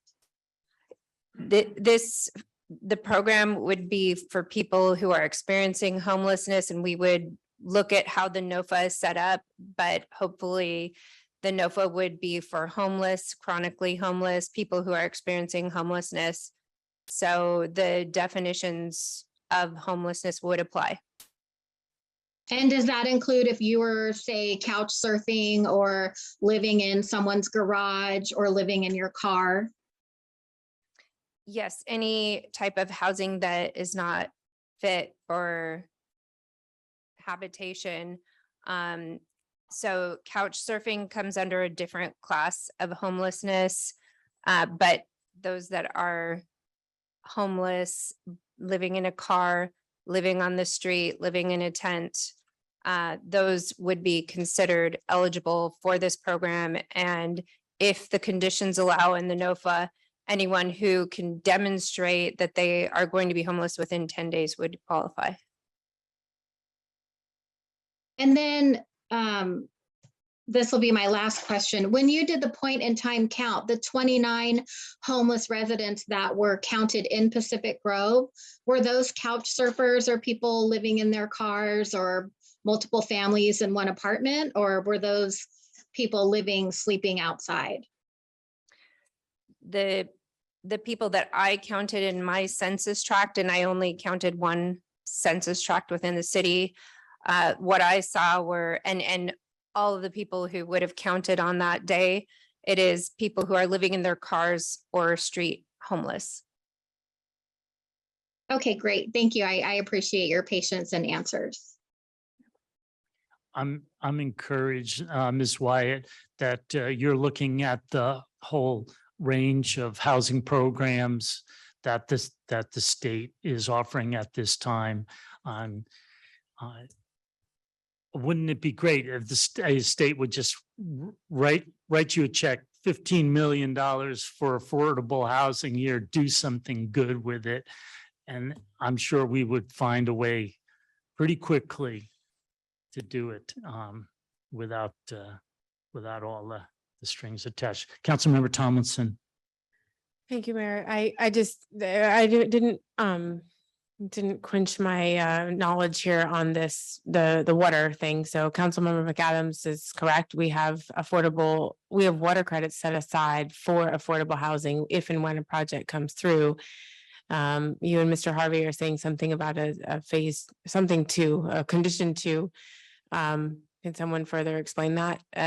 My understanding is if we wanted to build behind the movie theater, for example, a brand new place, we have water that we can allocate for that. So, okay, condition 2 all pivots around what's referred to as a change in use and a meter. So one of the challenges that you have with Project Homekey is a potential change in use because it's not residential, right? It's commercial. It's a business and you're converting it to a residence. And so the concern from the state with the CDO is an intensification and increase in use. So that is our challenge that we have. And that's why it's so hard for us. So the theater property that you're speaking of, the theater itself has two things which make it possible for a project. One is a meter and the second is residential use at that location. The theater's residential? There is residential use at that location. Okay. Okay, so if a project were to come forward, it would need to be the same use and have a meter in order for us to use the water that we've set aside. And if it doesn't have that, then the state has this condition two that's hampering us. Yes, that's it. Thank you. I appreciate the further clarification. May we have a vote, please?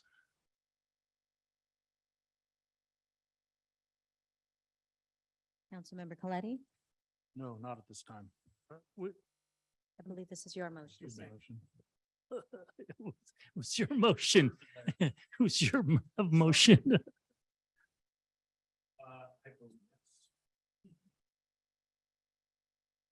Councilmember Smith, Aye. Councilmember Tomlinson, Aye. Councilmember McAdams, Aye. Mayor Pro Tem Emilio, No. and Mayor Peak. Aye. Motion carries. 5-1-1. Councilmember Baduri, absent. All right, we'll move on to the former item 8D, the fourth quarter capital improvement program report. Ms. Hannah, welcome. Good evening, Honorable Mayor, members of the council and public. This evening, I don't have a presentation for you. However, just to provide a brief overview, the fourth quarter budget report shows the amended budget and the expenses incurred to date on projects. We are still accruing some expenses that were incurred in June back to that fiscal year, which will update those actual expenditures. I also have the Public Works Director as well as the Deputy Public Works Director available for any questions. I thank you. I traded emails with Mr. Harvey earlier today, and Mr. Harvey, you indicated that you and the Deputy City Manager and the Deputy Public Works Director also wanted to speak to this item. Mr. Mayor, that's true. We did exchange emails, but we were primarily concerned about some of the questions you had and the slide presentation that you were going to provide. I think that was the basis of our question. Okay, why don't we, before we go to public comment, why don't we put up I have two slides and let's hear whatever staff comments, whoever wanted to speak to this item. Mr. from Mayor, staff? with respect, this is your presentation. So Okay. This is your slide and your presentation. We don't clearly understand where you were going with All right. these slides, and that's why we Okay. had questions, and that's why we wanted to know what you were trying to get at. All right, let me, let me break a little with protocol and I'll explain these two slides and then we'll get staff commentary on it and then we'll go out to public comment and then come back. Is that agreeable? Okay. All right, great. Slide 2, there's only 2 more slides. Okay, so on this slide, it's a long table, but I've broken it up into 2 pieces. So the right-hand table fits below the left-hand table, okay? You with me on that? Okay. So I'm just going to speak to the columns on the left-hand table. The first column on the left, this CIP, and then there's a number. The top row is 18-46, and that is the nomenclature given to a capital project. CIP is capital improvement program, and 18 is the year 2018, and 46 is the number of the project. All right. The second column is my shorthand as to what that particular project is. In this case, Point Pinos TR is the trail, and it's our wonderful trail that was constructed at Point Pinos. Then the green column is the amount shown in the adopted budget. And the adopted budget is the budget that council approves at the end of the fiscal year in June. We call it the adopted budget. And so there's a number that project was listed in the adopted budget and with the budget amount. And then there's all those dashes. Well, those are just projects that were not in the adopted budget, right? So you can ignore those. And then it gets down to CPI 22-01 streets, and you see 1,576,000 and starts going. And then you go to the next table and it just continues down. Okay. All right. People with me on that? And then on the yellow, the next column over, the fourth one, is the fourth quarter budget. And that's this report that has been provided by Ms. Hannah in the agenda packet. And that lists the budget number. Okay. Do we need to put up the agenda packet in what page? Let's see. Can somebody give me a page? Page 75. Thank you. So that's from this table, and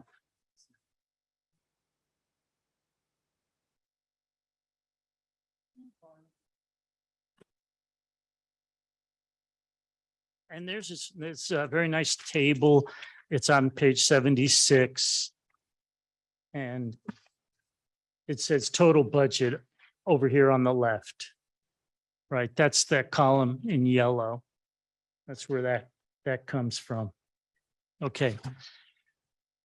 And so I just compare, so this slide just shows the adopted, but the projects in the adopted budget that was in June. And then the fourth quarter report that we have today. Okay. And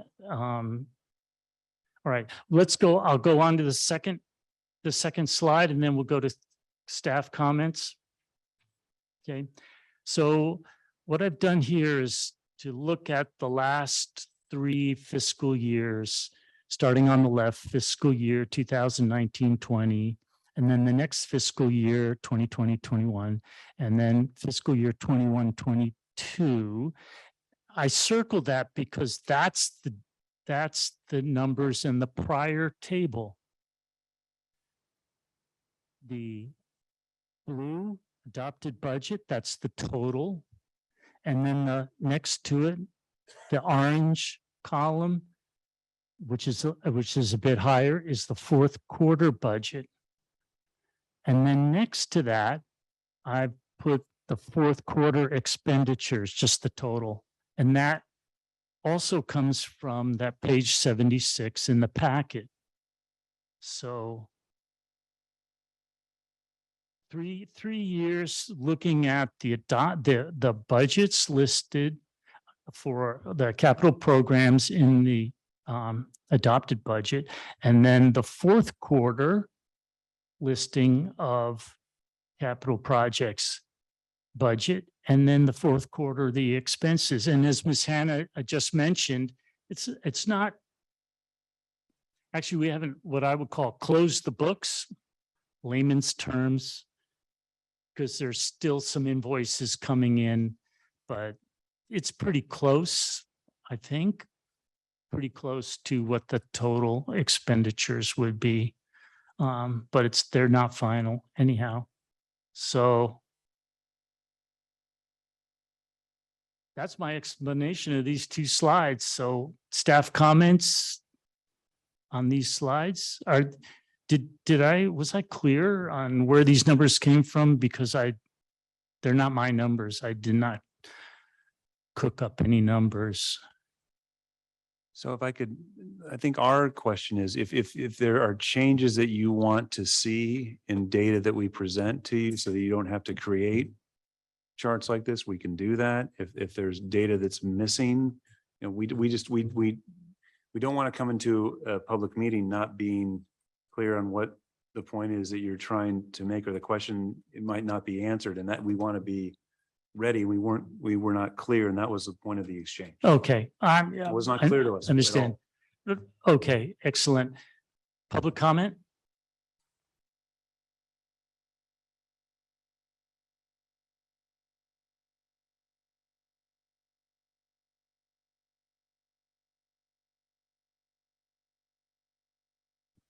My name is Andy Kubica. I'm a resident here, and I'm looking at these numbers here, and I'm trying to understand if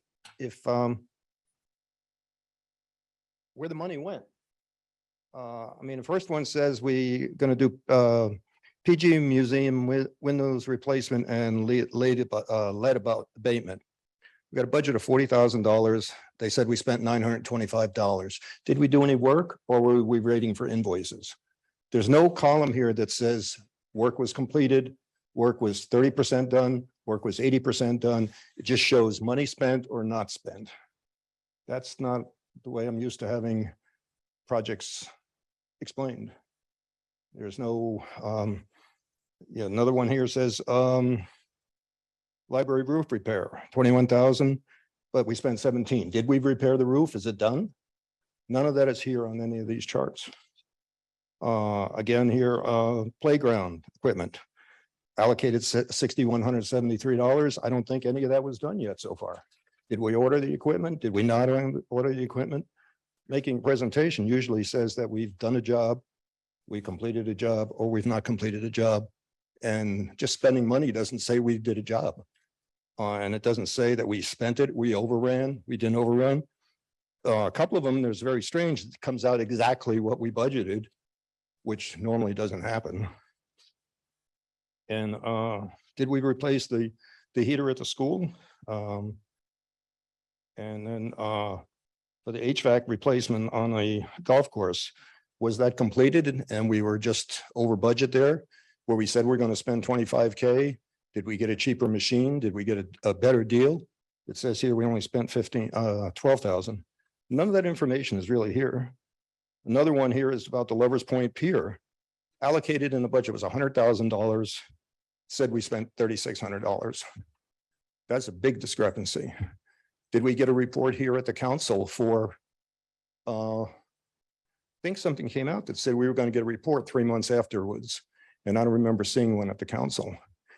So I think there should be at least 1 or 2 or 3 more columns there where we say what we did, where we are in progress.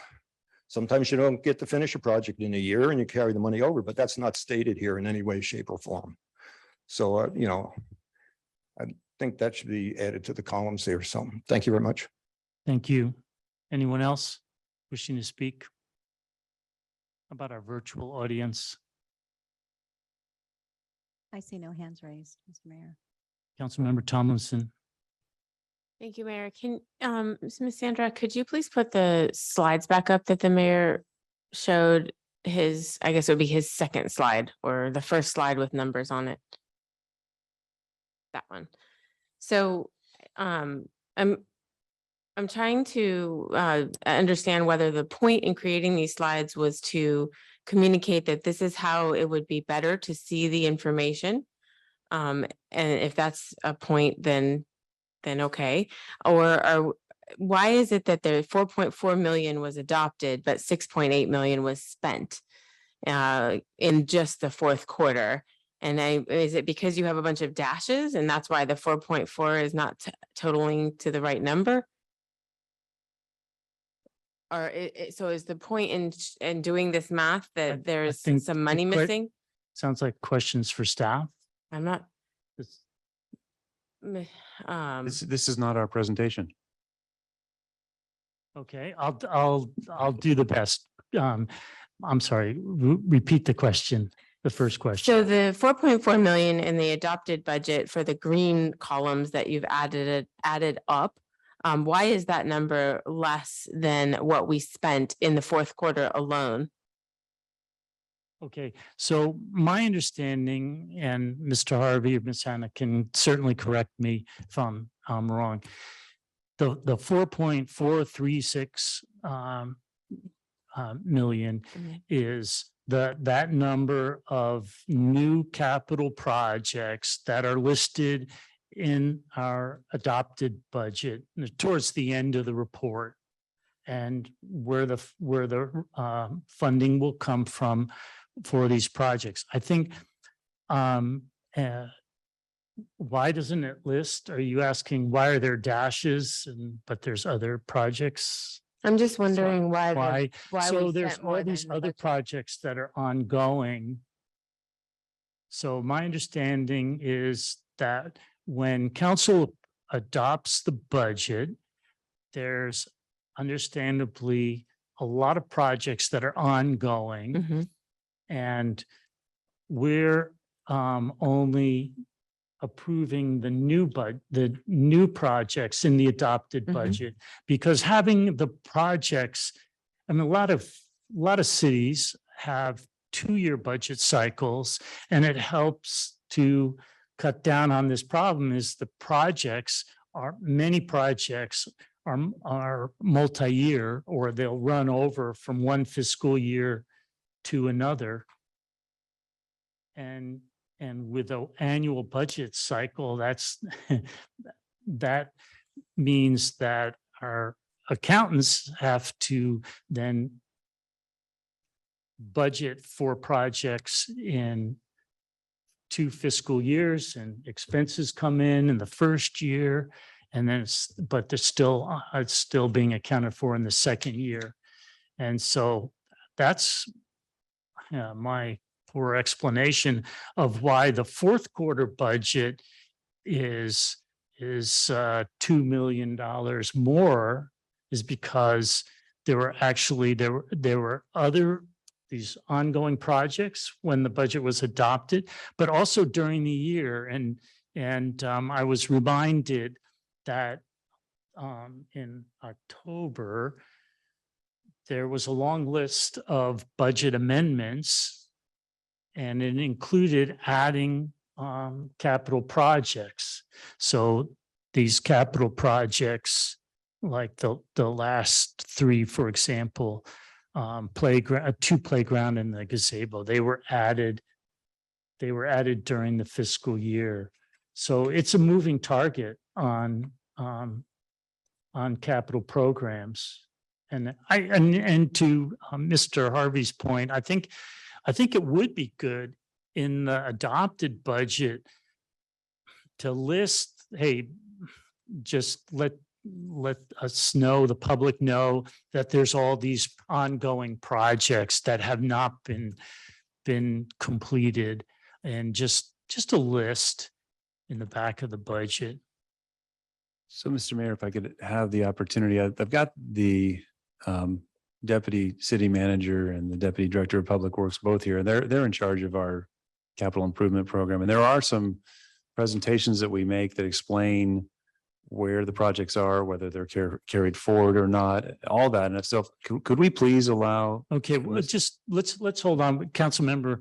But I think it might explain some things that you've brought up, but if you want Okay. to wait a moment, that's fine, but Right. they have answers to these Do you, questions. do you want, I will just say that, on the agenda tonight was this update for the fourth quarter budget from Ms. Hannah. And looking at 6.8 million is the total, and we've expended 3.8 so far. The smaller number, goes into the bigger number. That logically makes sense. So I was just wondering if your chart should be alarming me that it was the other way around, but it sounds like that's not the case. You just presented the numbers in a different way. no, these, I did not change any numbers that come right from staff reports. I know you didn't change the numbers, but the fact that it gets to the bottom line of saying that in the fourth quarter, we spent more than what that was budgeted. No, not. that- Is that how chart I'm doesn't reading say that. at all. Okay, it says that to me, and so if that's not what you're trying to communicate, I'm fine with that, but that's what I took away from it as a potential concern. Did anyone else read it that way? I'm just, should we move on? Sure, yeah. Okay, Councilmember Coletti.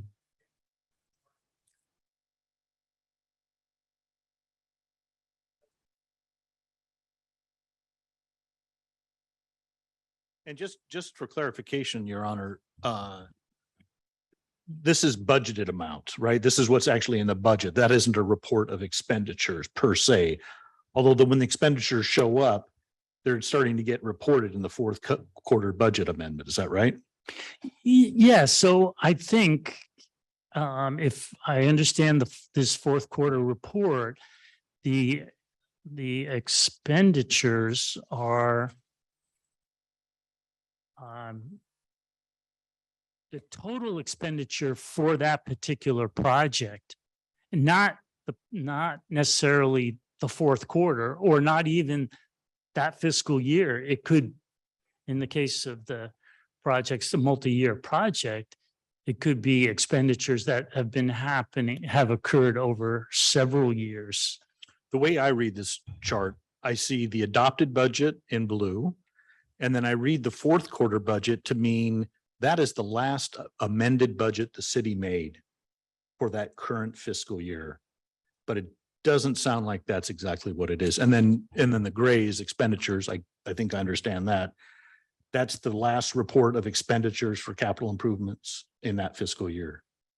Is that correct? That's my understanding. I mean, that the blue and the orange bars are the budgeted capital programs. Mm-hmm. So when I look at this, I say, okay, initially we approved a budget in blue, and the last time we amended it is the fourth quarter budget. And I see sometimes we're lowered, and then sometimes I see we're higher than the initial budget. I think The orange is the budget total as well, but after it was amended in the fourth quarter. That's what I'm saying. This is a fourth quarter only budget. No, that's what I'm saying. The last time it was amended, the budget was amended. The budget's the budget. Got it? And then I the didn't- last time we amended it, I presume is what the fourth quarter budget represents. If I may provide some clarification, I did cross-reference the mayor's numbers in his presentation. And it is correct that the adopted budget is the amount that was in the council report, that was in the initial adopted budget for the fiscal year. The orange represents the cumulative budget adjustments that have taken place during the year. So if we had brought an ordinance through at any time in the year, maybe we would have increased it because we had a new project or we had some PO carry forwards. And at mid-year, perhaps the Public Works Department thought they might not complete a budget. It could have been reduced. So that's the sum of the cumulative budget amendments that occurred by ordinance. And the expenditure column in gray represents the expenditures within the report. Just trying to walk back a little bit to the first slide, it looks like if the report that I produced had a column that said adopted and amended and fourth quarter expenses, that would encapsulate pretty much what the mayor, merge what the mayor is trying to say with this with these two slides. That's fine. I don't have any point to make other than to try to clarify what that chart was. And I think my understanding is exactly what Tori just said. So you helped me. I'm sorry. I just this yellow column titled fourth quarter budget. I don't know what if maybe I'm the only one that didn't understand what that column was, but that is representing the changes that collectively have taken place. And so that is actually the budget that was adopted or finally, I mean, in June, right, of at the end of the fiscal year. So we basically in the beginning of the year, we thought we were going to spend 4.4 million on CIP. We ended up saying we were going to spend 6.8. Is that what it? Not really. If I could jump in. So I think the mayor, there's a couple things that need to be said. The mayor's making a point, I believe, that he would appreciate a 2-year budget cycle. That's point one. And if you had that 2-year budget cycle, we carry over projects from one fiscal year to another fiscal year because we have, big surprise, number of capital improvement projects that don't get completed in a 12-month period. So they have to go into a second fiscal year. It does cause some accounting work to do that properly. And so that's one point. The other point is, this is a report on your agenda tonight that was recommended by a city council subcommittee. Okay, that's why it's here. We could change this report so that it has additional columns, but this is what the subcommittee recommended. So this is why we have it here. If you're wondering why you're seeing it, that's why. The third thing is we do provide an update on what happened each year with the CIP program. We don't leave that up in the air so that nobody knows what happened and did this get finished? Did this not get finished? We provide a look back every single year and we explain to you what you finished and what is going to be moving into the next fiscal year. So if this is as simple as adding some columns to a report, great. If this is more complicated where we want to explore what's involved with pursuing a 2-year budget cycle, we're happy to do that. If you'd like us to do that, those are the things that are being discussed here tonight.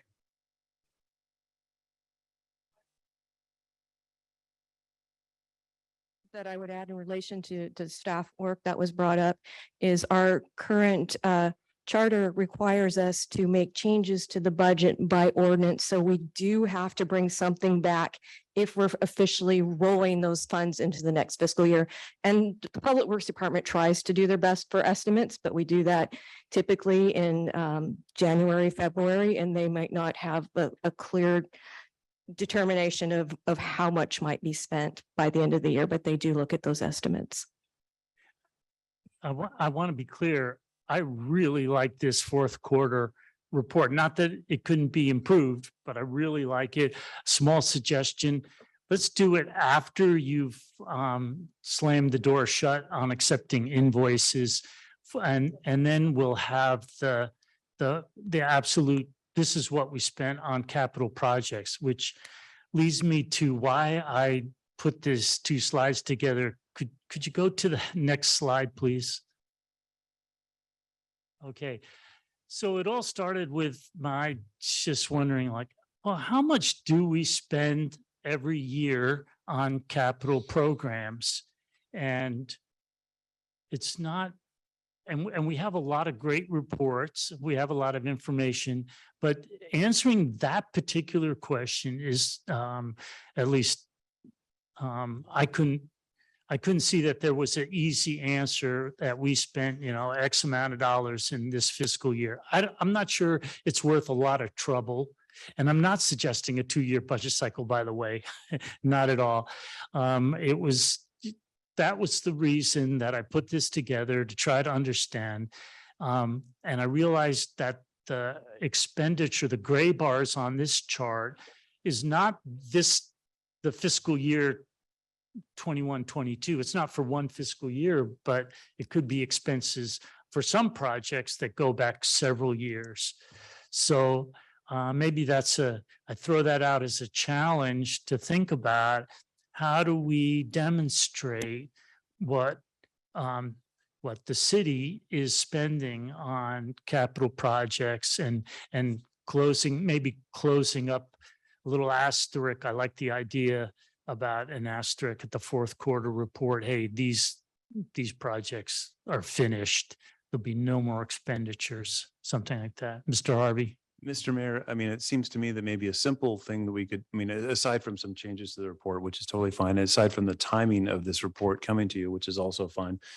In the CIP look back, we can add some additional detail wherein you are advised of the total amount spent in that fiscal year. And that would include projects that were, just that year and also ones that completed that year, so that you have that's fine. We could provide that easily, but here's the total amount that happened to be expended or completed in this fiscal year. And Mr. Go, you want to just give me a thumbs up that would probably be an easy thing for you to do? Of course, that's something that we could achieve, Mr. Harvey.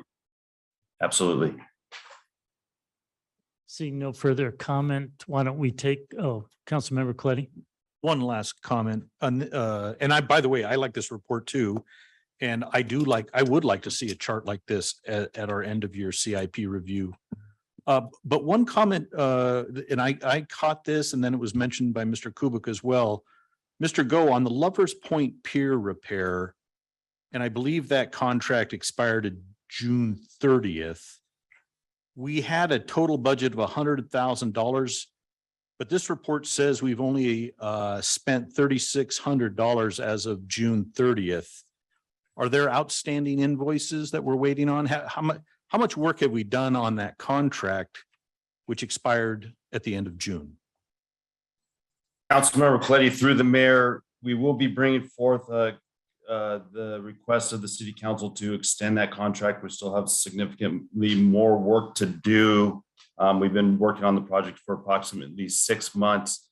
We have received further invoices that have just been submitted to the tunes of about $30,000 for the full contract to date.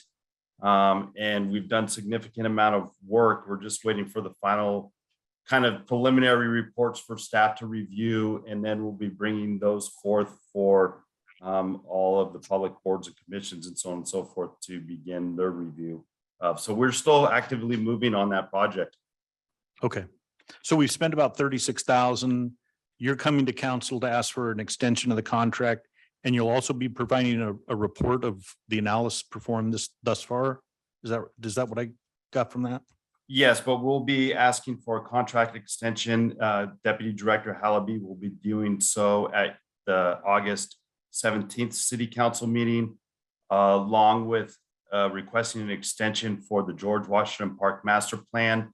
In a near future date, we will be not on August 17th, but in a near future date, we'll be bringing both of those projects forward for the respective boards and commissions and city council eventually to review. Okay, so we're going to get a status update on the pier structural analysis within a couple of months. Is that right? That's what we're anticipating. That's correct. Right, they're receiving they're putting their data together. They're compiling the report. We've had a lot of tricky weather they were dealing with during the winter, where they couldn't get out there and do a bunch of their work because of high tides, high waves, shark attacks, things like that have really limited our access to some of the water activities that we need to do to fully evaluate the pier. Okay, thank you. Appreciate it. Of course. Should we take a short break? Resume at 8:25.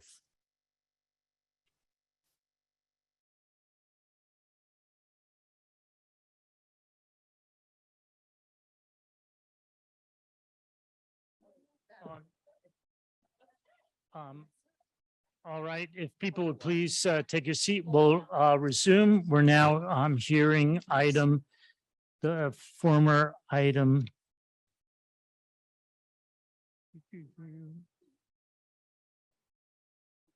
Yes, 9B. Thank you. League of California Cities Annual Conference voting delegates, Ms. Kendall.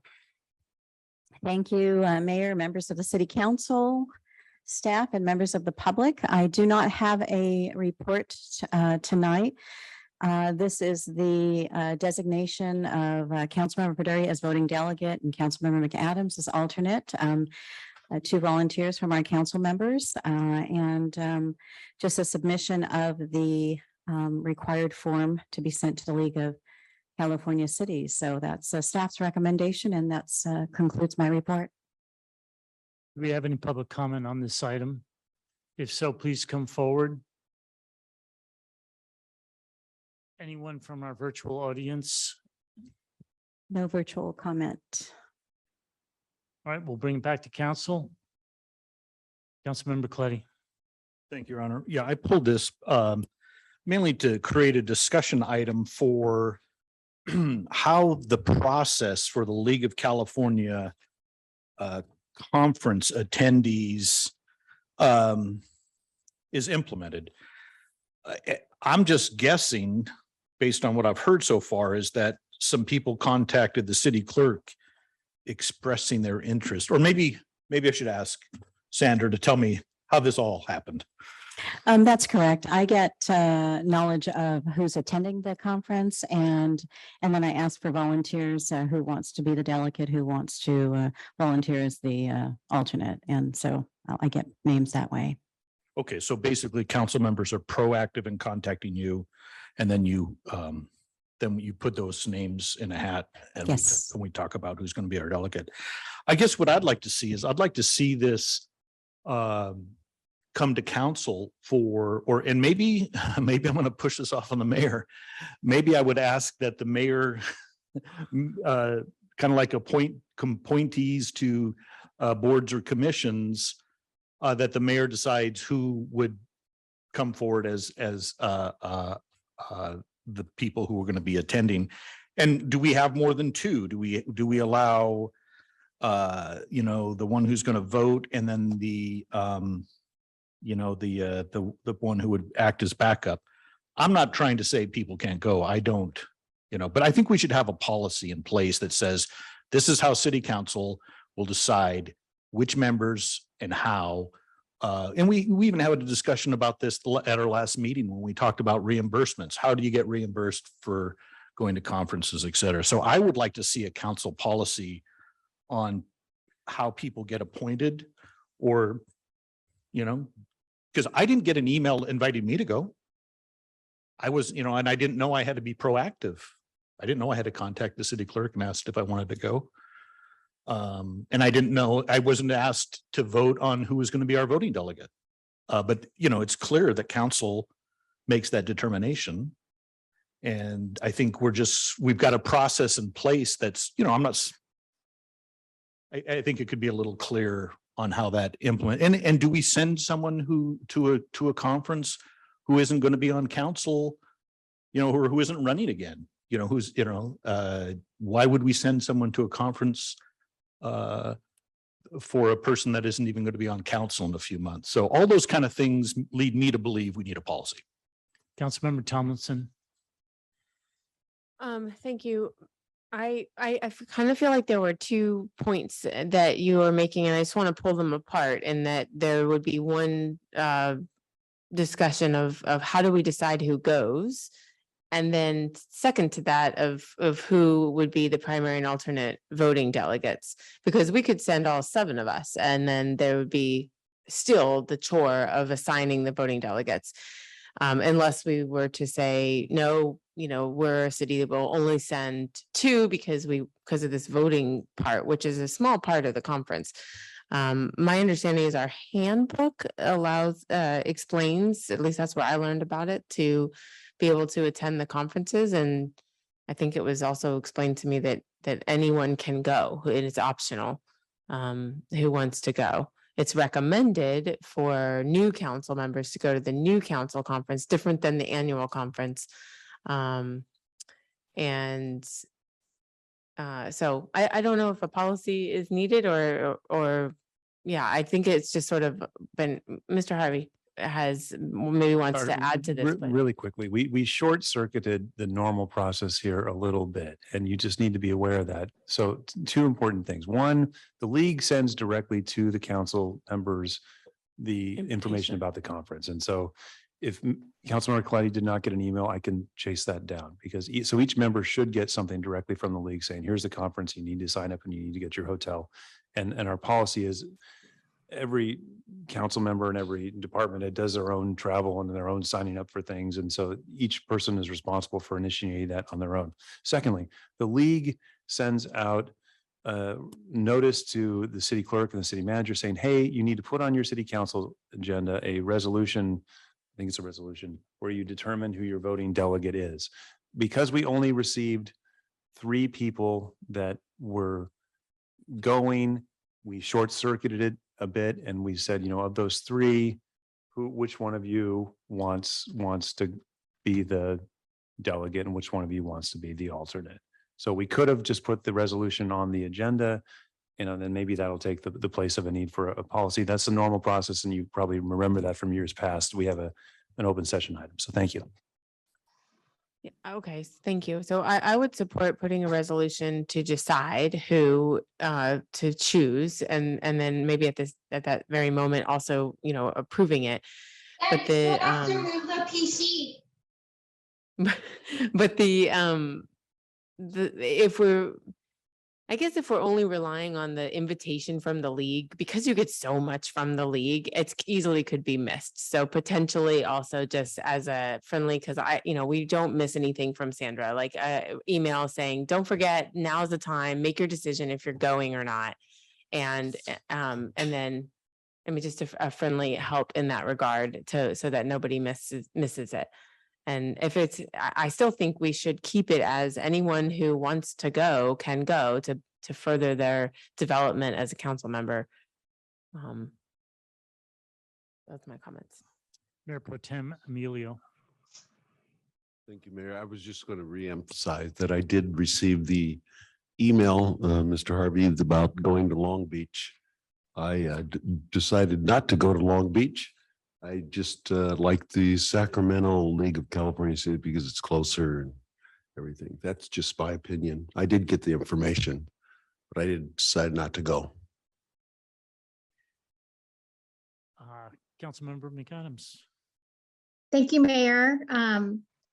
So Thursday, June 9th at 5:23 p.m., our city clerk actually emailed all of us the information for the conference, and it just says it's that time again. Let me know if you'll be attending and if you'd like to volunteer. So we did receive that in addition to all the other emails that the league sends. And also if you serve, I'm on the Environmental Quality Policies Committee. You do get additional emails for that as well. So I think that there's plenty of information and opportunity out there, and I support and encourage current and future council members to attend because they are great conferences. The agendas are always robust, and it's really nice to be able to talk with other counties and other leaders as well as city managers and city clerks. So sorry that you missed that email, Councilmember Coletti. I'll jump in that the League of California Cities has this conference the same time every year, and this council member Tomlinson stated it is good that particularly new council members go to that. But last year we had some difficulty. I remember a number of emails about selecting the delegate, and as much as I would love not to be involved, I think a policy, and I think it does make sense. It's sort of like an appointment to a regional body, and I would give that to the mayor, unfortunately, for the future. I think it's really great. I had no idea that the League of California Cities sends the notice to the city manager and the city clerk. You would have thought they would have sent it to city council, but I guess they don't. So I thank you for doing that, but I think the selection of the delegates should rest with someone on council, the mayor, or Mayor Pro Tem. I think it makes sense to make that clean and there's no ambiguity. Councilmember Coletti and then Tomlinson. Yeah, I'll just point out for Councilmember McAdams, page 97 or 87, our packet. This is the second to the last bullet point. Action by council required. It says, please note that designating the voting delegate and alternate must, and they highlight must in bold text, be done by city council action and cannot be accomplished by individual action of the mayor or the city manager alone. And so we didn't receive an explicit invitation, or we didn't receive this resolution is on the consent agenda. The resolution wasn't crafted as a vote like it is required through the letter we received from the League of California Cities dated June 1st, 2022. And there's been some problems last year with the voting delegate perhaps not voting. So I think it's really important that we have this action taken by the entire city council, it be a vote, and that we affirm it at council in open session and not through an email exchange that some are involved in and some aren't. And that's where I'll leave it. Thank you. Councilmember Tomlinson. Thank you, Mayor. And I will just further support the idea of a what did you call it? Sorry. Policy. A policy. Thank you for the word escaped me for this, because, you know, we've had a little bit of learnings every year, right? We only had a primary, we didn't have an alternate. And so then there was, I think, an illness and a vote didn't get cast. And then I'd also like to, so I don't want to have a future councils lose that.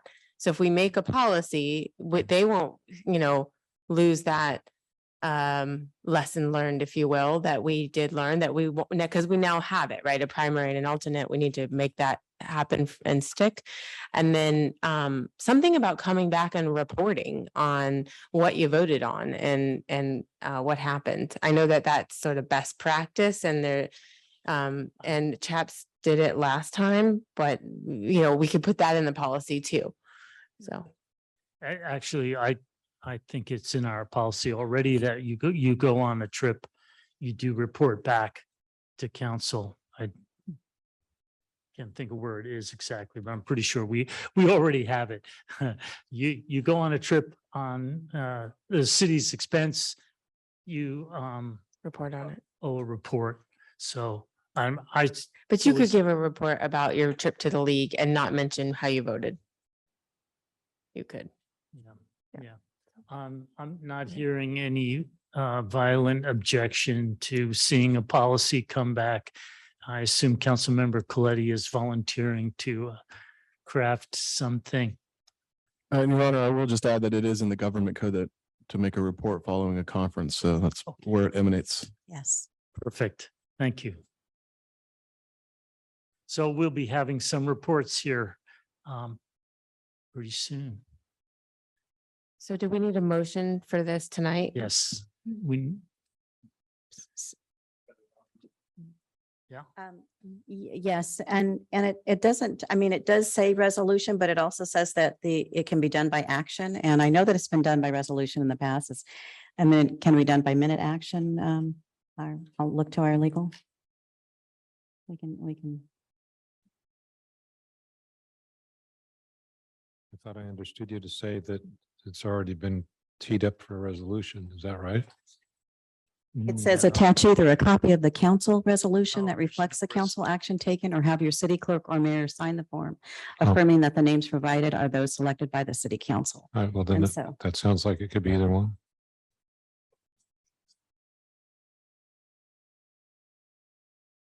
I hear a motion.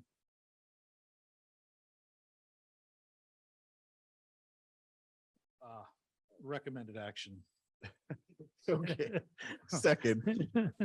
May we have a vote, please? Councilmember Coletti, Aye. Councilmember Smith, Aye. Mayor Peak, Aye. Mayor Pro Tem Emilio, Aye. Council members McAdams Aye. and Tomlinson. Aye. Motion carries 6-0-1. Councilmember Paduri absent. Moving on to the former 7A, a second reading of an ordinance amending the salary classification schedule. Ms. Livian, welcome. Good evening, Mayor, council members, staff, and members of the public. This is the second reading of an ordinance to amend the salary schedule.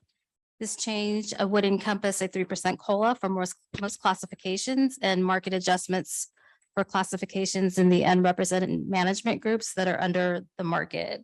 And as you may recall from the first reading, the 3% COLA is in recognition of employees that gave up furlough pay in fiscal year 2020, 2021, which saved the city $634,000 and helped balance the budget.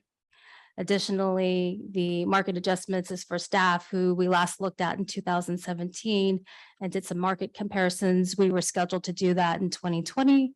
However, due to the pandemic, that was put on hold. And so we're looking at those today. Also being recommended is adding a new classification and removing an obsolete classification. The fiscal impact of these changes have been budgeted for the fiscal year 2023. And this concludes my report. Thank you. Do we have any public comment? I know several people have already spoken to this item. Welcome. My name is Andy Kubica. Thank you for letting me speak, Mayor, council people, staff, and residents. I respectfully request that the raises be reconsidered and the council vote no on this. The city cannot afford saving $634,000, as was mentioned, and then proceeded to burden the residents with long-term costs of $3 million over 10 years to pay for this. This is like having a bad credit card where you just keep going on and on and on. This then will fit with forever in our salary schedules. At the last council meeting, it was mentioned and in writing that this is an increase, and even today, to compensate the employees for taking a furlough. This was in lieu of laying people off, from what I understand. Another question which I sent in an email to the council, which I haven't gotten a response, is it legal to pay public employees with tax money for not working? I was told by council people that they did work, but we did not have commission meetings. They were put off. At the commission meetings that we did have, we were told repeatedly, we can't do this because we're on furlough. We're not working as much. So to me, people were not working as the full time. So I don't see how they could be compensated for not working. Some background information in the comments made at the 720 council meeting, where we talked about a bond expiring, and that's where the money was going to be to pay for that. I think we're paying CalPERS $400,000 plus this year. And I think somewhere in the next 2 or 3 years, it goes down to 200,000. But the bond I saw online on the budget was from 2006. And we're still paying that budget, and that doesn't bond, and that doesn't expire till 2029. In addition, CalPERS put out a report on July 30th of this year. They had a negative 6.1% return on their investment. This is the first time that CalPERS had a negative investment result since 2009, I believe, when we had the housing crisis. This will cost us additional money to input into CalPERS from our city budget, because CalPERS will send us a bill for this lack of investment. In addition, with mortgage rates going up and housing purchases slowing, there'll be less increase in property tax monies as the city has seen in the last few years. Where is the money going to be for this? Revenue going to be for this? The hotels are delayed, maybe indefinitely. The sales tax is now maxed out. What will the city do for additional revenue to pay for this and other things? Will this council be known as the council that increases salaries and reduces service for residents? It's my understanding that residents come first. Several other cities have an org chart where residents are on top, the council is there, and then staff. We appear to have it in some other way, but we don't appear to be taking care of our residents. So thank you very much. Thank you. Anyone else wishing to speak, please come forward. Seeing none, anyone from our virtual audience? We do. We have 2 hands raised. Inga Lawrence and Doimer. Welcome. Thank you, Mayor. Well, I appreciate what Andrew Kubica said, and this is my last opportunity to say that the city simply cannot sustain this trajectory of raises. Citing inflation rose for city workers is ludicrous. Every single residence well off or below poverty level is experiencing inflation woes with no way to alleviate. In fact, this one is even putting a deeper burden on the residents who are supposed to be, as Mr. Kubica said, the top of the organization chart. The city itself is experiencing inflation in every project, service, or supply it gets. The finance department touts the retirement of this pension bond debt as more revenue to apply to sustain these raises. You're just getting us into more unsustainable debt by using these one-time ARPA funds to promote this raise. This resident, me, doesn't feel like I'm getting value for my tax dollars. Without constant public scrutiny and other oversight, some of city staff is getting pretty sloppy. Attention to detail is lacking. As these aren't merit raises, they are railroaded entitlements promoted by the city manager and pretty much condoned by city council. I implore council members to open their eyes, stop, and reconsider. Thank you. Thank you. Marcia? Welcome. Thank you, Mr. Mayor. And I agree with what Mr. Kubiak and Inga said. I already pretty much gave my position in the early part of the meeting. I don't think this is the right time for giving salary increases, because every dollar in salary increase then adds to our pension obligation. And I would also say that when comparing salaries, it seems like city staff are comparing their salaries to other city staff of larger cities that we're only 15,000 people, and we're mainly a city of homes, residences. We don't have a lot of businesses. The few we had have not come back after COVID. So we're in a different position.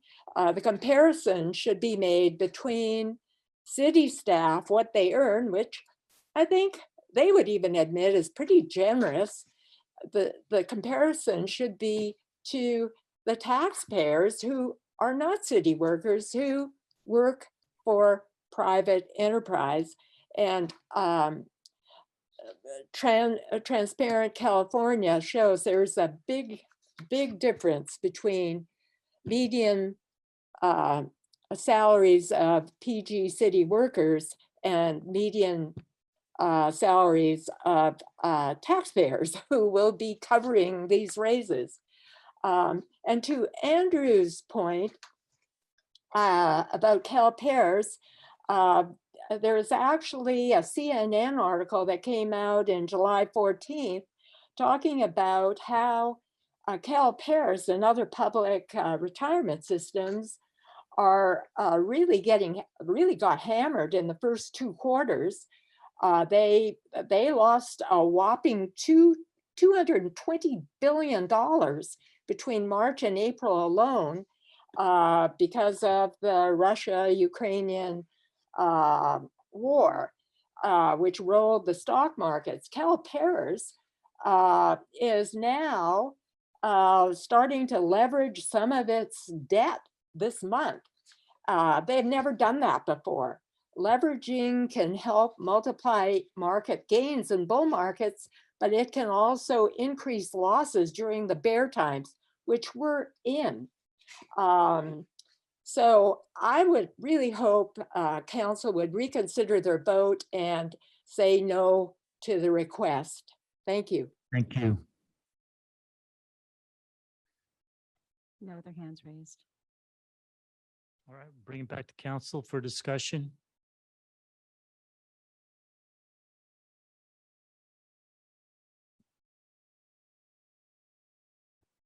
Councilmember Coletti. Well, I'm not going to go through everything I said last time, but I do believe it's a mistake to use one-time money to increase ongoing salary expenses, especially when there's been absolutely no analysis performed on how the salary increase will impact our unfunded liability with CalPERS. We're on the onset of a recession. There are significant inflation pressures. As has been mentioned by Mr. Kubik and others, CalPERS investments, their rate of return in fiscal year 21-22 was negative 6.1%. And again, our unfunded liability for all these salary increases is not been given to us. We have no analysis for what we're on the hook in the out years, what we're on the hook, to pay. So I'm not going to be able to vote yes. Thank you.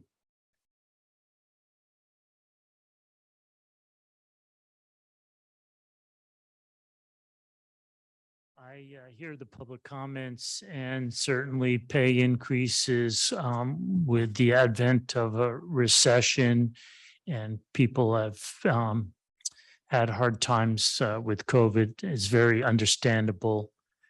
However, the amount of money, and I heard a number of, or saw a number of emails which listed the total amount of money. The city workforce is approximately 100 people. So please keep that in mind. Going forward, we will be looking at and talking about, my expectation is that we'll be talking about the process by which we come up with salaries, and that the fundamental piece are salary surveys for all our employee groups within the area. And my expectation is that council will be talking about this process and how it works, and can it be made better. Given that, we're also seeing inflation numbers. Maybe they're moderating. I've heard moderating maybe this past week. I think that going forward, like I said, we'll be looking at salary surveys and where the workforce should be paid. And the city doesn't run by itself. And we have 3 labor groups that we work with, and we were just in discussions tonight with one labor group. And so I understand all the sides of this issue, and I think for now, where we land is a reasonable place.